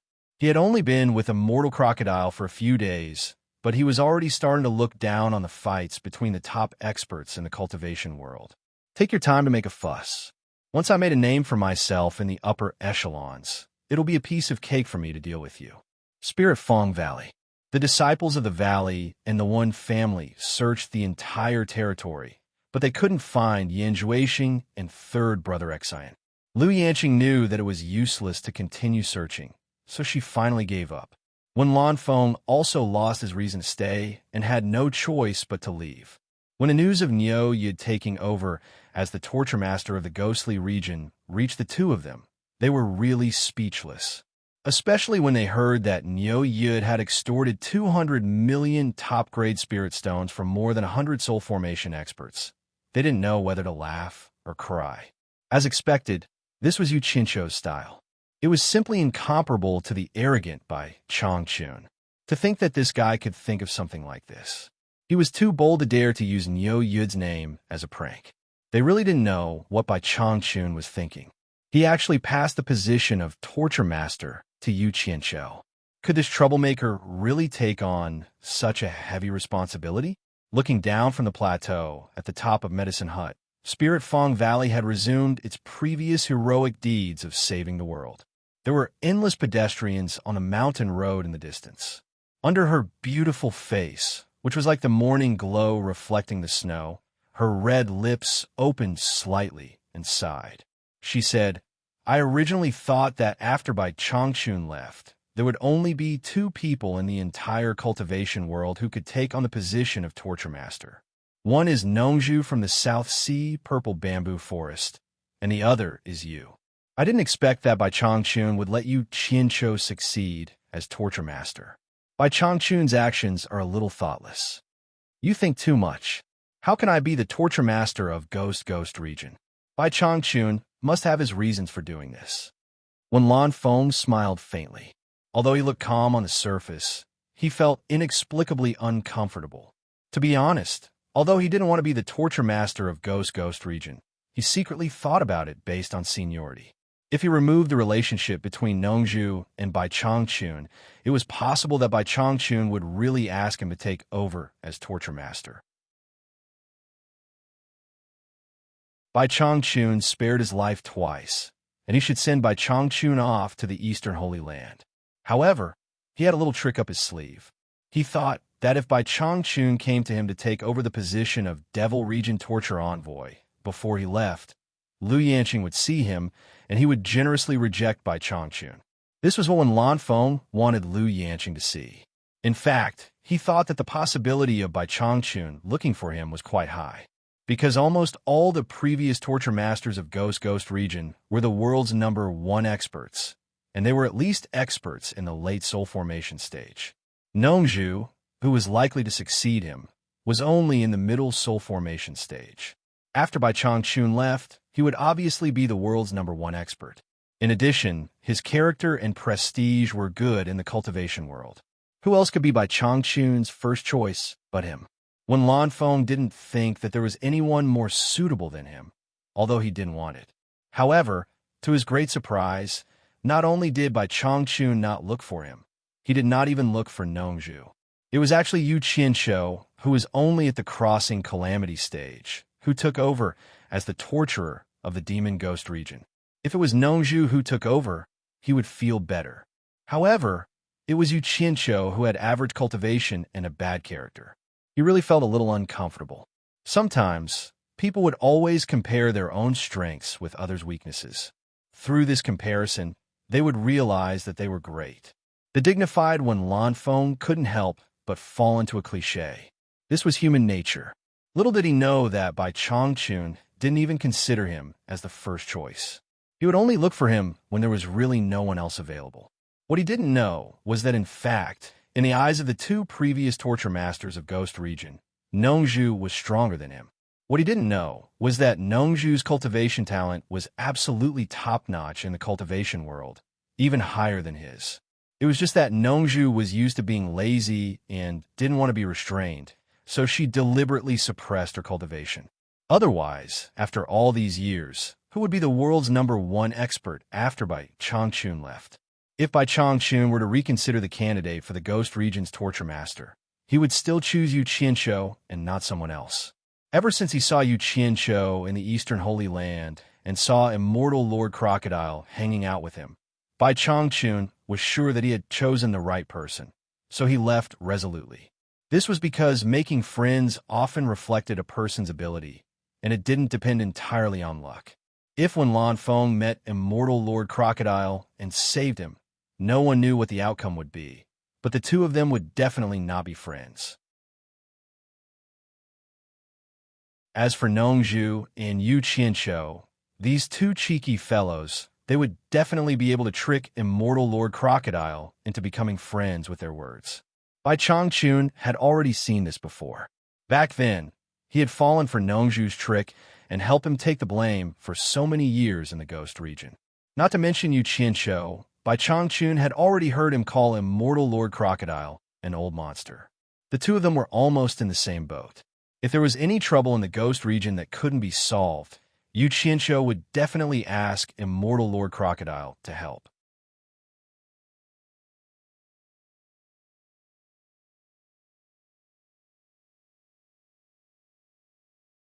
Chapter 744. Later, news came from Xian Island. After Bai Changchun left, Nongzhu and Yu Qianshou were coveted by the lords of various countries. Nongzhu even killed Hua Zongming, Pu Taidong, and Yin Ji in anger. Although the crisis was finally resolved, Lan Feng secretly felt ashamed. He regretted that he did not help Nongzhu at the critical moment because of his selfishness. After all, Nongzhu had saved his life twice at the most critical moment. The two people standing on the platform of the medicine hut each had their own thoughts. Liu Yanqing was now thinking that after the lords of various countries left Xian Island, why did Niu Yud, also known as Yu Qianshou, appear in Shuntian Island? Could it be that Yu Qianshou was faster than a cultivator of Huashan realm? No matter how she thought about it, it was a little strange. How could Nyoyud frighten the lords of various countries? It should be known that this group of people would not release the eagle without seeing the rabbit. It was impossible to frighten them without seeing it with their own eyes. Unfortunately, those who had suffered a loss did not want to mention this matter again. No one knew what had happened at that time. In any case, the group of people obediently took out 200 million high-grade spirit stones, especially Pei Fong, who was forced to take out 300 million. The more Lu Yanqing thought about it, the more curious she became. Now she found that Yu Qianqiu came and went like the wind. She rarely heard about his route. He always appeared here and there suddenly. Wherever he went, he could stir up a big commotion, or he simply disappeared, completely disappearing in front of everyone. And when he appeared, there was a lot of scolding everywhere in the cultivation world. He was not afraid of being scolded and could not be beaten to death. He ran around everywhere, appearing and disappearing like a ghost. For example, now, when the cultivation world was in a state of chaos, Yu Qianqiu had completely disappeared from the cultivation world. There was no news about him in the entire cultivation world. Could he really behave and pretend to be Nyoyud in the demon realm? Lu Yanqing faintly felt that it was somewhat impossible. In fact, Lu Yanqing also understood that although Bai Changchun was a proud and aloof person, he was definitely not a person who would act recklessly. However, what Lu Yanqing could not understand was why Bai Changchun would choose such a reckless person to be his disciple and even let him take over the demon ghost realm. Could there be more to it? Of the two torture envoys of the demon ghost region, one had the highest cultivation base in the world and was arrogant, while the other, Lu Yanqing, now felt that Yu Qianqiu was like a riddle, laughing and scolding, showing his true nature. He was also a real villain, but she could not figure him out, as if he was hidden in the fog. Lu Yanqing thinks that she just wants to see what secrets are hidden behind Yu Qianqiu, but she doesn't know that when a woman starts to be curious and concerned about a man, that is the beginning of the disaster, especially when that man's world was filled with legendary colors. The more one understood, the more dazzling it would be. The two people on the cliff fell into silence. Wen Lanfeng slightly exhaled and broke the silence. Yanqing, should we go to the demon ghost region to pay a visit to the new torture envoys, Nyoyud? This was the only excuse he could find to spend more time with Lu Yanqing. However, Lu Yanqing gently shook her head and said, "The rules of the demon ghost region do not allow trespassing. It's not good to go there rashly. Let's talk about it later." She believed that with the enchantress and Yinyu here, Yu Qianqiu would not leave them alone and would come. When Lanfeng paused and slightly sighed, "Then take care. I'll go back first. Remember to find me if there's anything. This time, thank you." Lu Yanqing nodded her head and expressed her gratitude.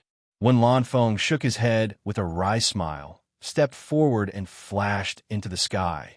In the great snow mountain of Dirong country, the secret chamber in the belly of the mountain was filled with red fog. It was so thick that the movement inside could not be seen, and the smell of blood was still pungent. Yan Juexing's astonished voice came from inside. Nyoyud took over the demon ghost region. Outside the secret chamber, Bing Chengzi, who was guarding at the door, said, "Yes, the news is true. But it's really surprising that Bai Changchun would choose him to take over the demon ghost region. I thought it was either Nongzhu or Wen Lanfeng. This Bai Changchun is really powerful. He can even pull the guy to the immortal world to take over his demon ghost region." During this time, Bing Qingzi almost never left the door of the secret chamber to protect Yan Juexing. He did not want Yan Juexing to encounter any danger again, because Yan Juexing could not be so lucky to escape from death every time. If something really happened to Yan Juexing, it would be an unbearable burden for him. Years of hard work would go down the drain. For safety reasons, he even summoned the snow flood dragon to the door of the secret chamber. One man and one flood dragon each guarded one side. The security was tight. In the secret chamber filled with red fog, a white figure suddenly shot out. The snow flood dragon's head stretched out and shrank like lightning and bit into its mouth. A bloodless naked girl was directly swallowed into the stomach of the snow flood dragon. Having eaten another delicious meal, the snow flood dragon shook its head in satisfaction. Its bright red eyes stared at the secret chamber, seemingly wanting to continue. Bing Qingzi, who was sitting cross-legged, just casually glanced at it. At first, he was a little uncomfortable about using living people to practice demonic arts, but now he was used to it. Every day, several virgin girls would be sent to the foot of the mountain. It was unknown how many of them had been used up until now.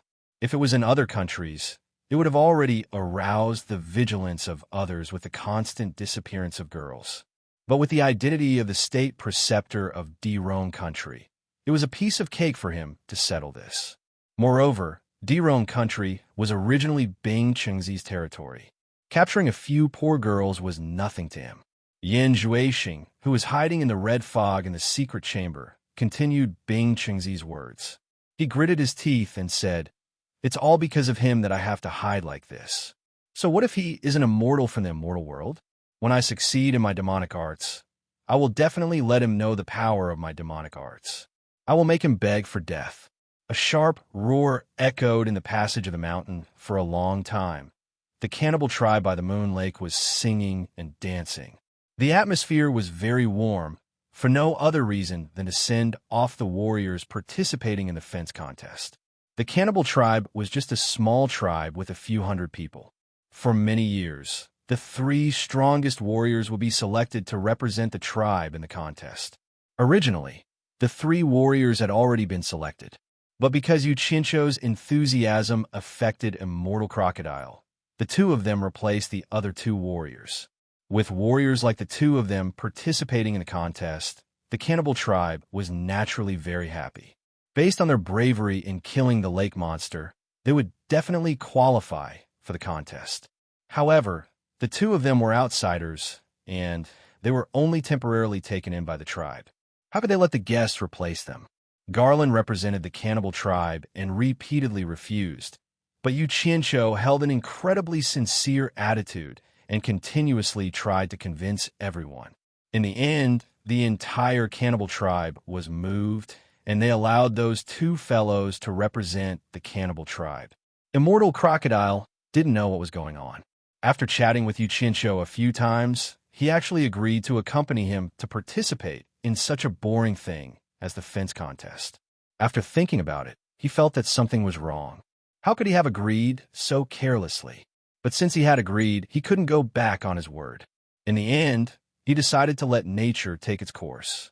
Once they decided to participate, the 2 of them realized that they had to solve a lot of problems to attend the fence contest. First was the problem of immortal crocodiles cultivation. To be honest, although immortal crocodiles cultivation was very high in the past, it was nothing in the Eastern Holy Land now. It was very easy for other immortals to see through his identity as an immortal cultivator. They were willing to participate in the fence contest as an immortal cultivator, but others definitely wouldn't. So they had to hide it. So Yu Qianzhou took out the breath-concealing pill and gave it to Immortal Crocodile. In the end, Immortal Crocodile thought that the pill was too low-grade, or rather, too insignificant, so he took out something better to hide his cultivation. As for Yu Qianzhou, he was born with a special ability, so he didn't need to use anything to hide his cultivation. As long as he didn't expose himself, others wouldn't be able to see through him. But there was one big problem that gave both of them a headache.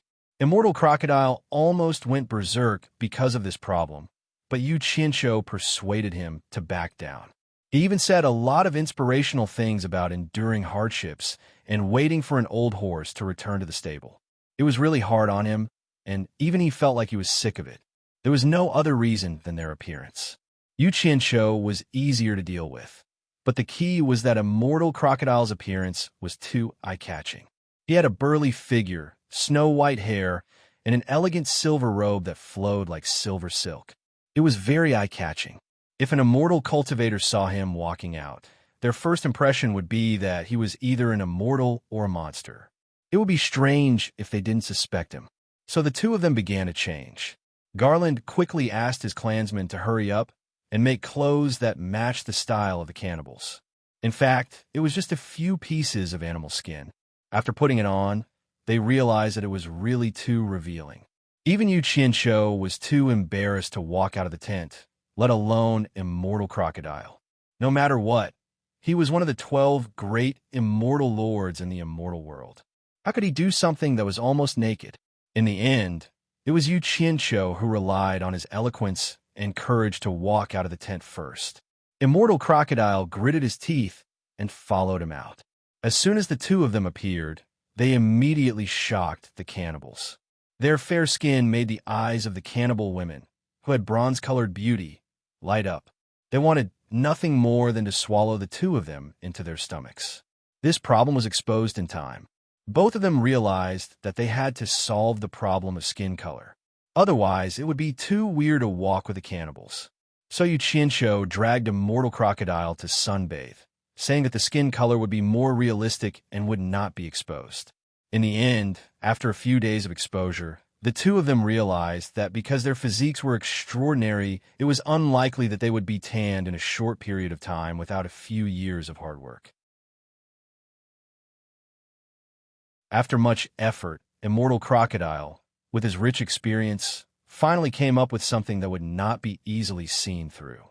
The two of them smeared some ingredients on their bodies and turned their skin bronze. Immortal Crocodile's long silver hair was also smeared with another color of ingredients. The two of them worked for a long time before solving all the problems that needed to be solved.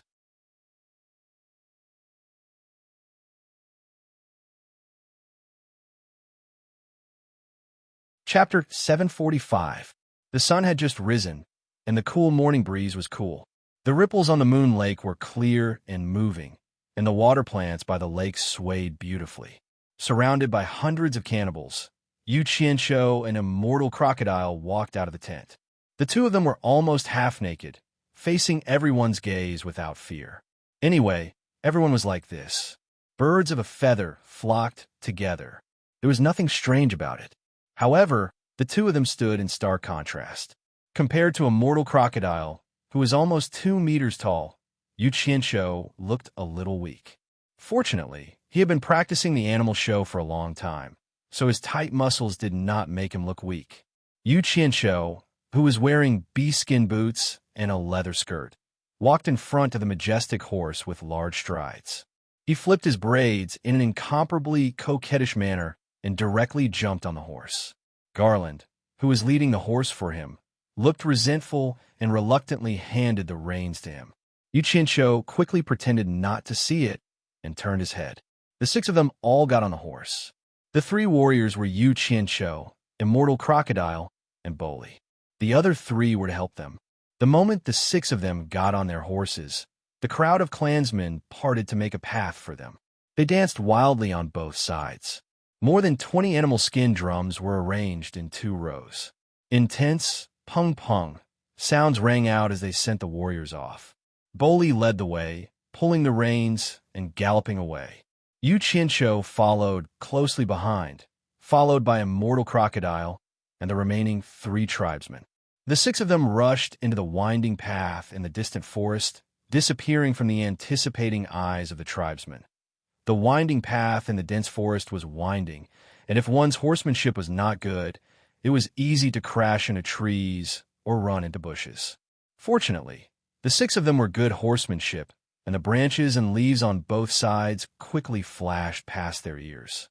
Yu Qianshou, who was following behind Boli, suddenly heard Immortal Crocodile's voice behind him. That woman's eyes were very clingy. She took off all her clothes and touched you a few times at night. I can't believe you could resist it. He was naturally referring to Garland. Old monster, you actually peeped on me while I was sleeping? Yu Qianshou replied angrily. What are you shouting for? Do you think I don't know that you're spying on me? Immortal Lord Crocodile sneered. Yu Qianshou was speechless. It wasn't that he was a peeping Tom, but Immortal Lord Crocodile's actions shocked him. She had thought that he would be reserved, but who would have thought that this old monster would actually have a taste of meat in the cannibal tribe?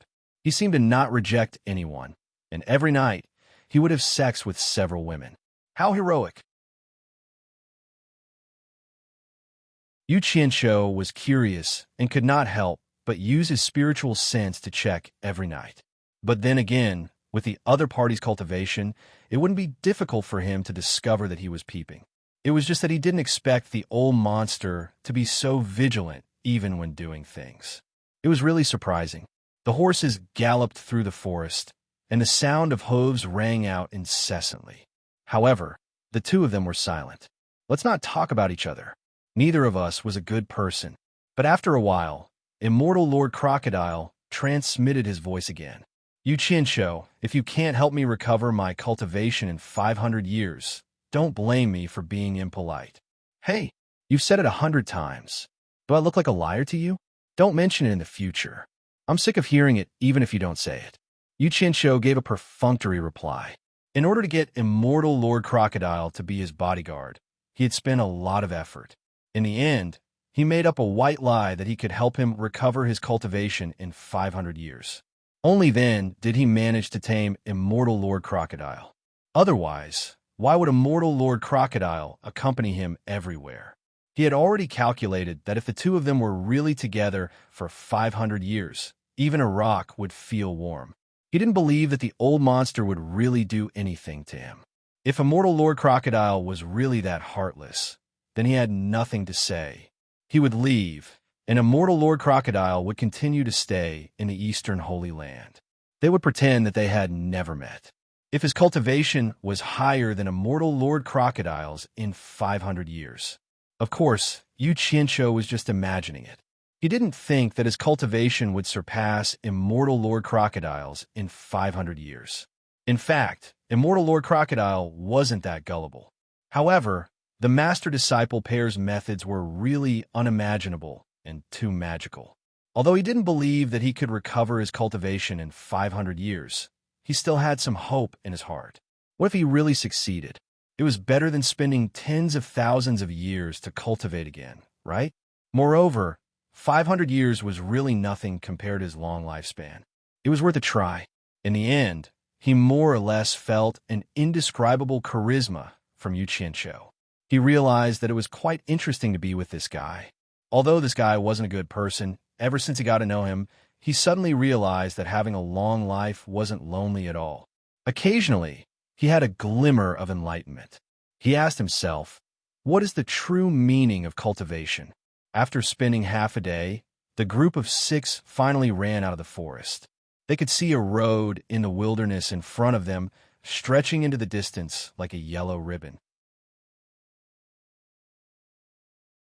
In the distance, there were many houses clustered together, and it seemed to be a small town. Bolly pulled the reins and rode on the hillside. The 5 people behind him lined up and looked into the distance. In just a short while, several groups of people had run on the road. They were dressed like their own people. Although Yu Qinsho didn't know which tribe they were from, he guessed that their purpose was similar to that of the cannibals. They were all going to participate in the fence meeting. Judging from the number of people passing by, it seemed that the cannibals were really a small tribe. At least every group that passed by had at least a dozen riders, but they only had 6 people. The sun was high in the sky. Looking at the panting horses, Bolly waved his hand and pointed to the small town in the distance. The small town in front is the midpoint to Lust City.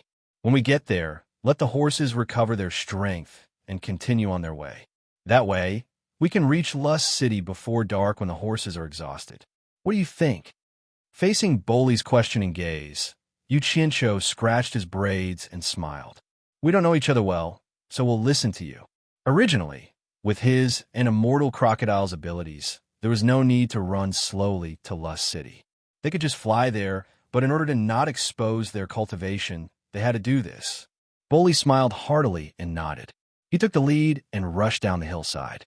The 6 riders ran on the yellow road towards the small town in the distance. Running on the straight road was obviously much more comfortable than running on the winding path in the forest. Yu Qinsho swung his braids in the wind.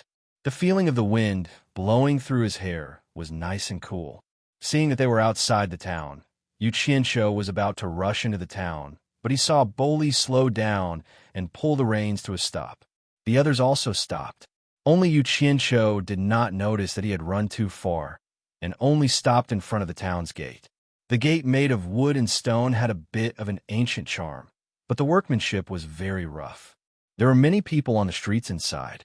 Looking at their clothes, it was obvious that most of them were people of various tribes, but some were wearing more formal long robes. Yu Qianqiu took a few glances at the streets inside and found that there were not many decent houses. He turned his horse around and saw that Boli and the others had already dismounted and led the horses to a few shady trees by the roadside. They had the intention of sitting on the ground, and only Immortal Crocodile was looking at him with a faint smile. Yu Qianqiu immediately ran over, jumped off the horse, and asked Boli curiously, "The town is in front. Aren't you going in to rest? What are you doing here?" Boli looked at the other 3 tribesmen awkwardly. Yu Qianqiu immediately became suspicious, and under his repeated questioning, Boli finally told him the truth. In fact, the customs of each tribe were quite fierce, and fights were common. It was difficult to get along well with the other tribes. The cannibals were the smallest tribe in this area, and it was inevitable for them to suffer some losses. To put it bluntly, they were often bullied. This town was called Shizi Town, which meant the westernmost town on the mainland. Originally, there was no town here. This town was built by some of the larger tribes because the nearby tribes envied the life of the people in the city. They began to learn from the people in the city to do business. The mayor was the chief of the largest tribe in the area, the Shizi tribe. Although the cannibals were small, they were a place where warriors came from. Often, there would be people who could participate in the fence contest and win generous rewards. This made the nearby tribes jealous and hateful, because there were many tribes participating in the fence contest, but there were only 100 winners. Therefore, every time the cannibals settled in the town to rest, there would always be people from other tribes who would come to provoke them, taking the opportunity to injure or disable the cannibal warriors so that they could not participate in the contest. This method seemed very reckless, but it was an effective way to reduce the number of strong competitors. And no matter how brave the cannibal warriors were, they could not resist the large number of people. In the end, they could only compromise and rest here, not daring to enter the town. In fact, although this kind of thing sounded annoying, it was not a big deal between the tribes. Bullying the weak was completely the nature of these almost primitive tribes. But after hearing this, Yu Qianqiu rolled his eyes and despised Boli infinitely. "No wonder your woman was so anxious to sleep with me." After thinking about it, Yu Qianqiu also felt that he should not cause trouble here. It was not that he was afraid of the nearby tribes, but he was worried that it would attract the attention of the immortals. So he led the horse and was about to tie it up. Unexpectedly, a gust of wind blew, and a lot of things fell from the swaying branches. Yu Qianqiu felt something crawling on his head. He grabbed it, and a big green, furry worm wriggled in his hand. Yu Qianqiu was originally prepared to just bear with it and let it go. He didn't want to cause any trouble, but in the end, this disgusting caterpillar caused his stomach to be filled with rage. Squeak!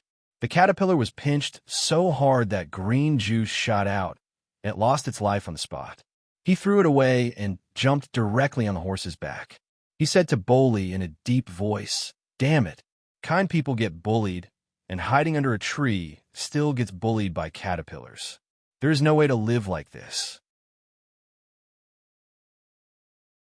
All of you, get on the horse and go to the town to rest." Regardless of the consequences, he rode all the way to West Town.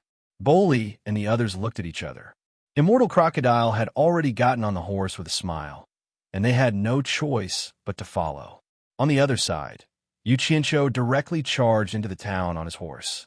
He madly rushed from the west to the east of the town, completely ignoring the pedestrians on the road. He used his horse's hooves to clear a path, startling the people on the road into cursing. Before the curses had died down, he ran back from the east. Immediately in the middle of the street, he looked at a 2-story wooden building and muttered, "This is the most luxurious one."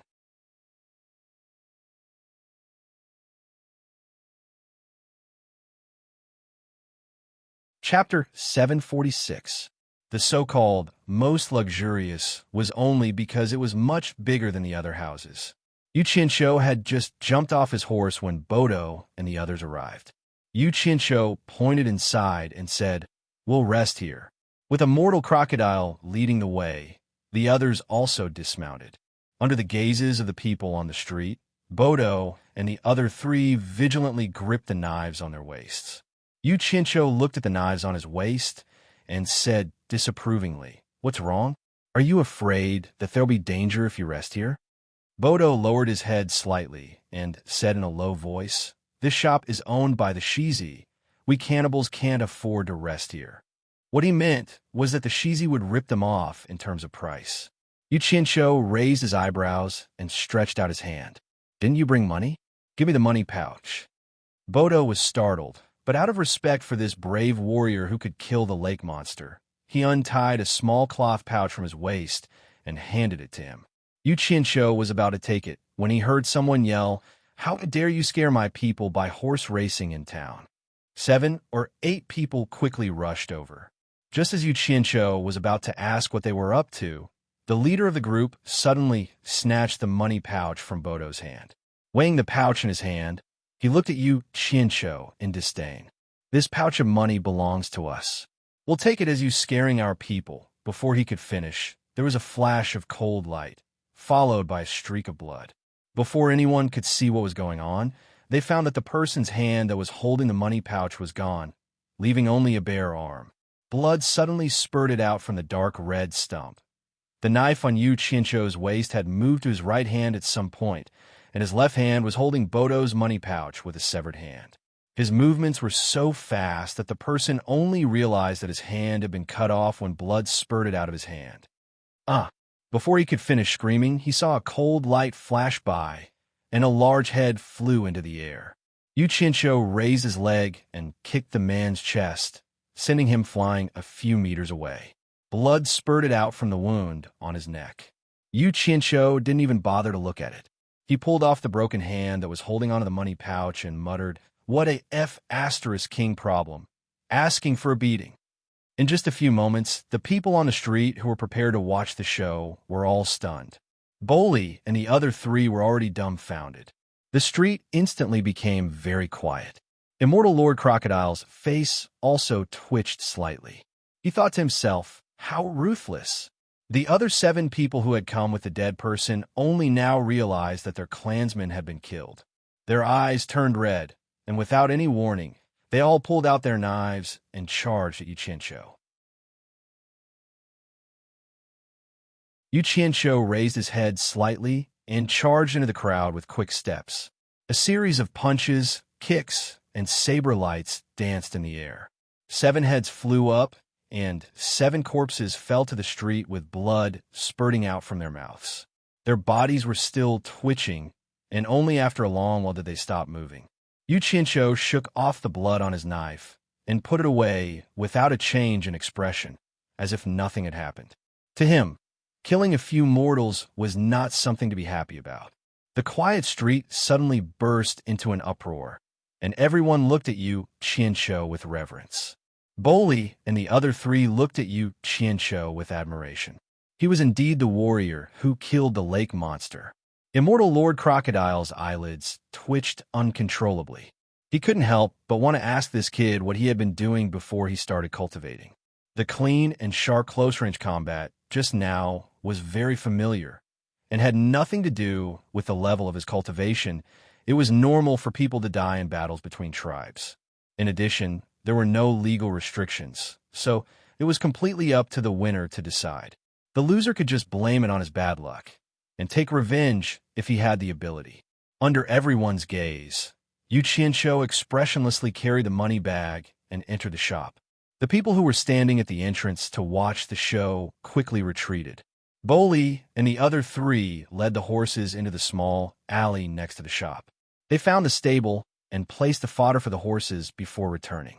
When they entered the shop, they saw that Yu Qianshou and Immortal Lord Crocodile had already taken a seat. The table was filled with sumptuous meat dishes. Yu Qianshou waved them over and let them eat to their heart's content. Bolly and the other 3 were still a little worried. After all, things wouldn't be so peaceful outside. After all, Yu Qinsho had killed the people of the second largest tribe in the area, the Wasi tribe. Yu Qinsho tasted everything and found that it didn't taste very good. He immediately lost his appetite. Immortal Lord Crocodile obviously didn't like these things either. He casually took a bite and threw it aside. He turned to stare at Yu Qinsho and transmitted his voice. Kid, you killed to your heart's content. Have you ever thought about the entire cannibal tribe? Why? Are you worried about those old lovers who accompany you every night? Yu Qinsho said nonchalantly. Don't worry, I have my own plans. While transmitting his voice, he poured all the money in the bag onto the table. There were 2 gold coins and hundreds of silver coins. Neither of them had ever seen the currency used in this continent before. They each picked up a piece and examined it. The printing was quite exquisite. There were portraits on both sides of the coin. One side was a man with a cold face, and the other side was a beautiful woman. Immortal Lord Crocodile looked at the portraits on both sides of the coin and could not help but snort. Yu Qinsho was stunned. After looking at the coin again, he transmitted his voice. Could it be Yi Xiao and Ji Wu? Who else could it be other than them? Tsk. So Ji Wu is a beautiful woman. Yu Qinsho exclaimed. He looked back at Boli and asked, How long will this money last us? Boli put down the deer steak in his hand and said embarrassedly, 1 gold coin can be exchanged for 100 silver coins. There are about 300 silver coins here. If we use them sparingly, we should be able to use them until the end of the preliminary round. This is all the money left in the clan. Yu Qinsho nodded slightly. It seemed that the cannibals were not very well off. But it did not matter, he had money. With that thought in mind, he reached out and lifted the first skirt around his waist. Under Immortal Lord Crocodile's suspicious gaze, he grabbed a handful of things and placed them on the table. A pile of shiny golden objects appeared on the table. Everyone at the table was dumbfounded. It turned out that what Yu Qinsho had taken out were shiny gold coins. They seemed to be newly minted coins. Without saying anything, Yu Qinsho took out another 5 or 6 handfuls of coins and put them on the table. Immortal Lord Crocodile reached out and grabbed a few pieces to verify their authenticity. They were all genuine. The engraved heads were exactly the same as the ones he had seen before. They did not look like replicas. Where did you get so many gold coins? Immortal Lord Crocodile asked in surprise. My master gave them to me, Yu Qinsho said perfunctorily.